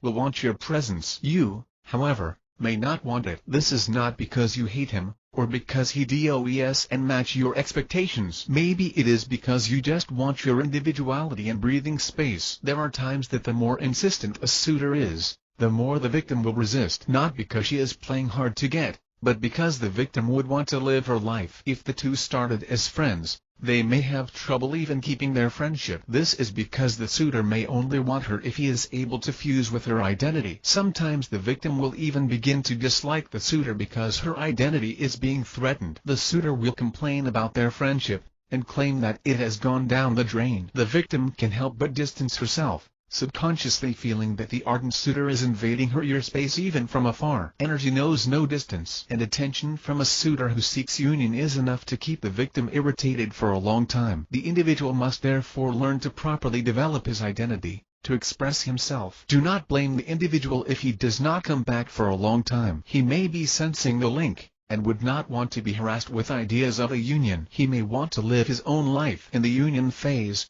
whoever has a stronger identity phase shall most likely assimilate the other into him. One reason why it is so difficult to bolt from this situation is because usually the individuals concerned are people you trust or look up to. In short, because of the energy links formed with them, These same links will hamper your independence. It is really so funny how some people can tell you to bind with them when they cannot do the same thing themselves. We see a lot of parents insisting on keeping close ties with their children when they themselves cannot relate with their other relatives. They will give you a lot of reasons why theirs is an exception. Listen to their reasons. Judge objectively. They say, oh, not create enemies, but they seem to have a lot. They may even encourage you to obey a lot of contacts because you may use them later for your own purposes. Everything then needs a form of compensation. If not money, it is energy, or acceptance in society, and that this is for your own good. An individual should learn to develop his own identity. He should believe that once in a while he should have the right to his own time, decisions. Early failures in deciding will of course happen. He should take little risks at a time until he raises up his risk-taking to a comfortable level. A trauma with too great a risk early in the journey may result to his going back and disregarding his individuality. 3. Happiness. Everyone tries to find out what true happiness is. Here, I'll discuss first what true happiness may be, and second what temporary happiness is. For happiness to exist, there must be a strong movement of the force. In electricity, work is accomplished only when a flow of electrons occur in a circuit. Similarly in business, an economy is usually healthy when there is a large movement of money. This movement of money provides the country with a proper monetary base as well as enough diversification in products to keep its people happy. 3.01 Permanent happiness. For permanent happiness to occur, this strong movement must be the result of fluidity. Energy must not be stuck up with attachments. People should not be too engrossed with one facet of life but must experience and appreciate its totality. We must not be attached to certain patterns of using and getting energy. Conditions in life always change. We may appreciate everything but we must not get attached. Life is dynamic, ever-changing. In business, managers must be able to cope with an ever-changing environment. Stagnancy in a business may mean its obsolescence. Happiness is the proper movement from the active uses of the force to the passive source of the force side of the force. Everything has an oscillation between two extremes. When we have no energy we find a source,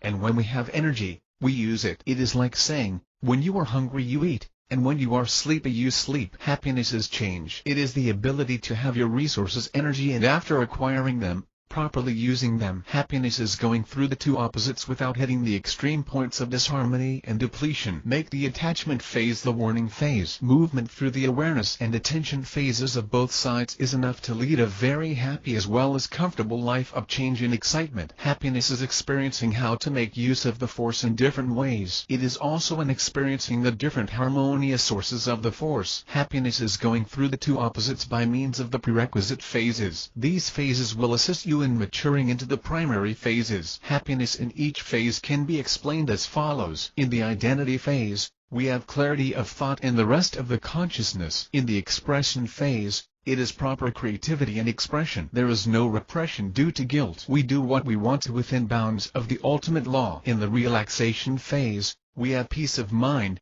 acceptance of what is true. We get along with society without hypocrisy. In the union phase, knowledge through a proper relationship with the source. You are one with it and this knowledge is achieved not through rationalization. Happiness can also be achieved with a proper movement of the force not only internally but externally. This is shown as follows. In the identity phase, we have proper self-esteem. In the expression phase, we have self-fulfillment from hobbies, and proper guidance of others. In the relaxation phase, it makes us get along with others. In the union phase, it is our ability to function properly within a group. 3.02 Temporary happiness. Sometimes happiness occurs temporarily. This happiness is taken also from a movement of the force. This movement, however, is not due to fluidity but due to a rigid pattern. Man has learned to get a strong energy movement that gives him temporary happiness because of this rigidity. It reaches the point when the pattern for the energy movement becomes unmanageable. Getting stuck in this pattern of energy movement is actually nothing but attachment.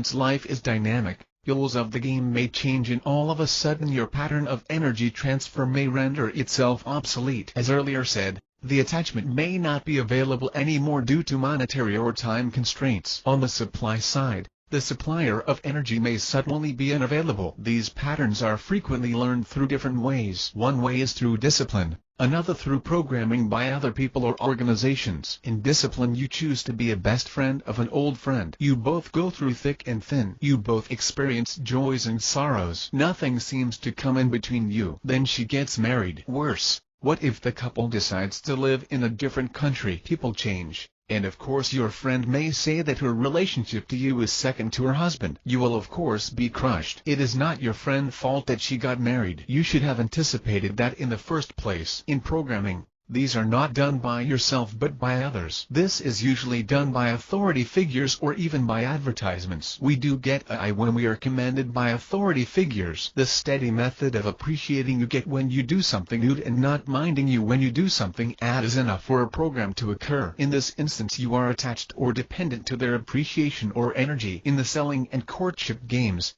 there are no hard and fast rules. There is no one style in order to owe yourself to the client. You may discipline yourself to be persistent, but even this is not the best method. In martial arts, the way you fight will have to be dependent on the opponent. In sports, there is no best way to win a tournament. That is what coaches are there for, to be able to react to the changing conditions of opponents. When driving in a country where traffic is a problem, alleviation may be taken by knowing the proper routes to take. You may even take into account seasonality, rush hour, class schedules, etc. But what happens when an accident occurs? You will have to improvise. You will have to flow. This is also what differentiates a good manager from a mediocre one. A good manager will know how to react properly in bad situations. Other mediocre managers may just react with and responses. Initially we are very fluid. We do the right things at the right time. As we grow older, outer influences which are in the discipline stage attempt to discipline us. We become programmed and our normal responses are hampered. With programming occurring from all sides,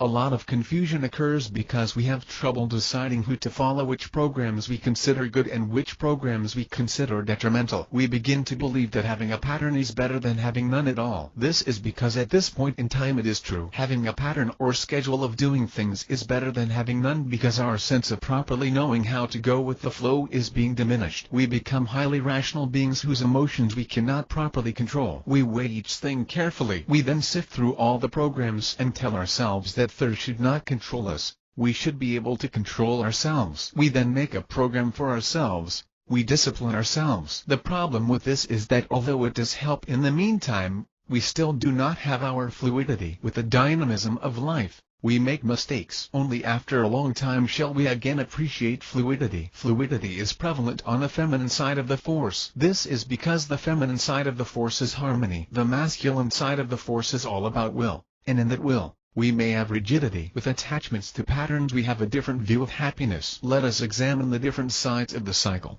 In the active side uses of the force, we may be attached to material things, vices, rationality, and even relationships which should have been terminated long ago. We may have trouble sticking to a diet. We may be doing other things which are harmful to our physical body. In the passive side source of the force, we may experience the abnormal need for attention from a specific person. Abnormal need for support. Sometimes we become too comfortable with one phase that we get stuck there. This may happen because we have had bad experiences with the other phases earlier in life. Sometimes we have been so burned out in the active side that we would prefer to live a restful life, and despite the idea of being rational or even appreciating material things. On the other hand, someone could have lived a very simple and restful life and given everything because he as a sheltered child. He will then prefer a more risky and adventurous life. An example of what may happen when we get stuck in one phase is, in the identity phase, possible selfishness and too much love of the self. Inability to take risks. In the expression phase,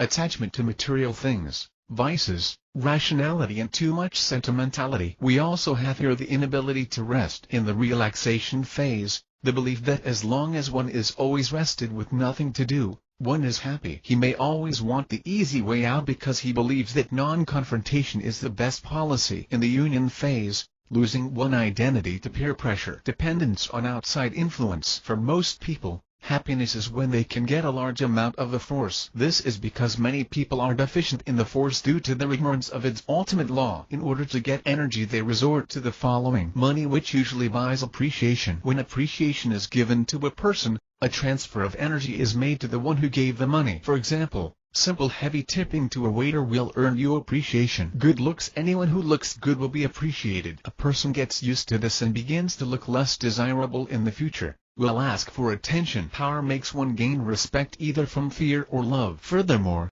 power can be used to bolster the expression phase. Success. You gain respect, appreciation, power, you name it. Soon even good looks from plastic surgery may be available. The problem with these is that you are getting second-hand energy. By resorting to these you dig a bigger hole for yourself. Goods and services nowadays are not necessarily made because they are good for the community, but because the community desires them. The society is beginning to be market-driven. If this keeps up, desires will be catered to even if they are overly excessive, and all in the name of free will. Who do we blame? Ourselves? What we are driving here is that our tastes for life and culture may turn from better to worse. Man will begin to lose his relationship with the source. Happiness is therefore a proper transfer of energy. The quality of this energy is such that it has to be strong masculine quality and harmonious feminine quality. These two aspects should be able to make it function properly within one phase or throughout all the four phases within the person concerned. This is similar to an electric current. In order for current to exist,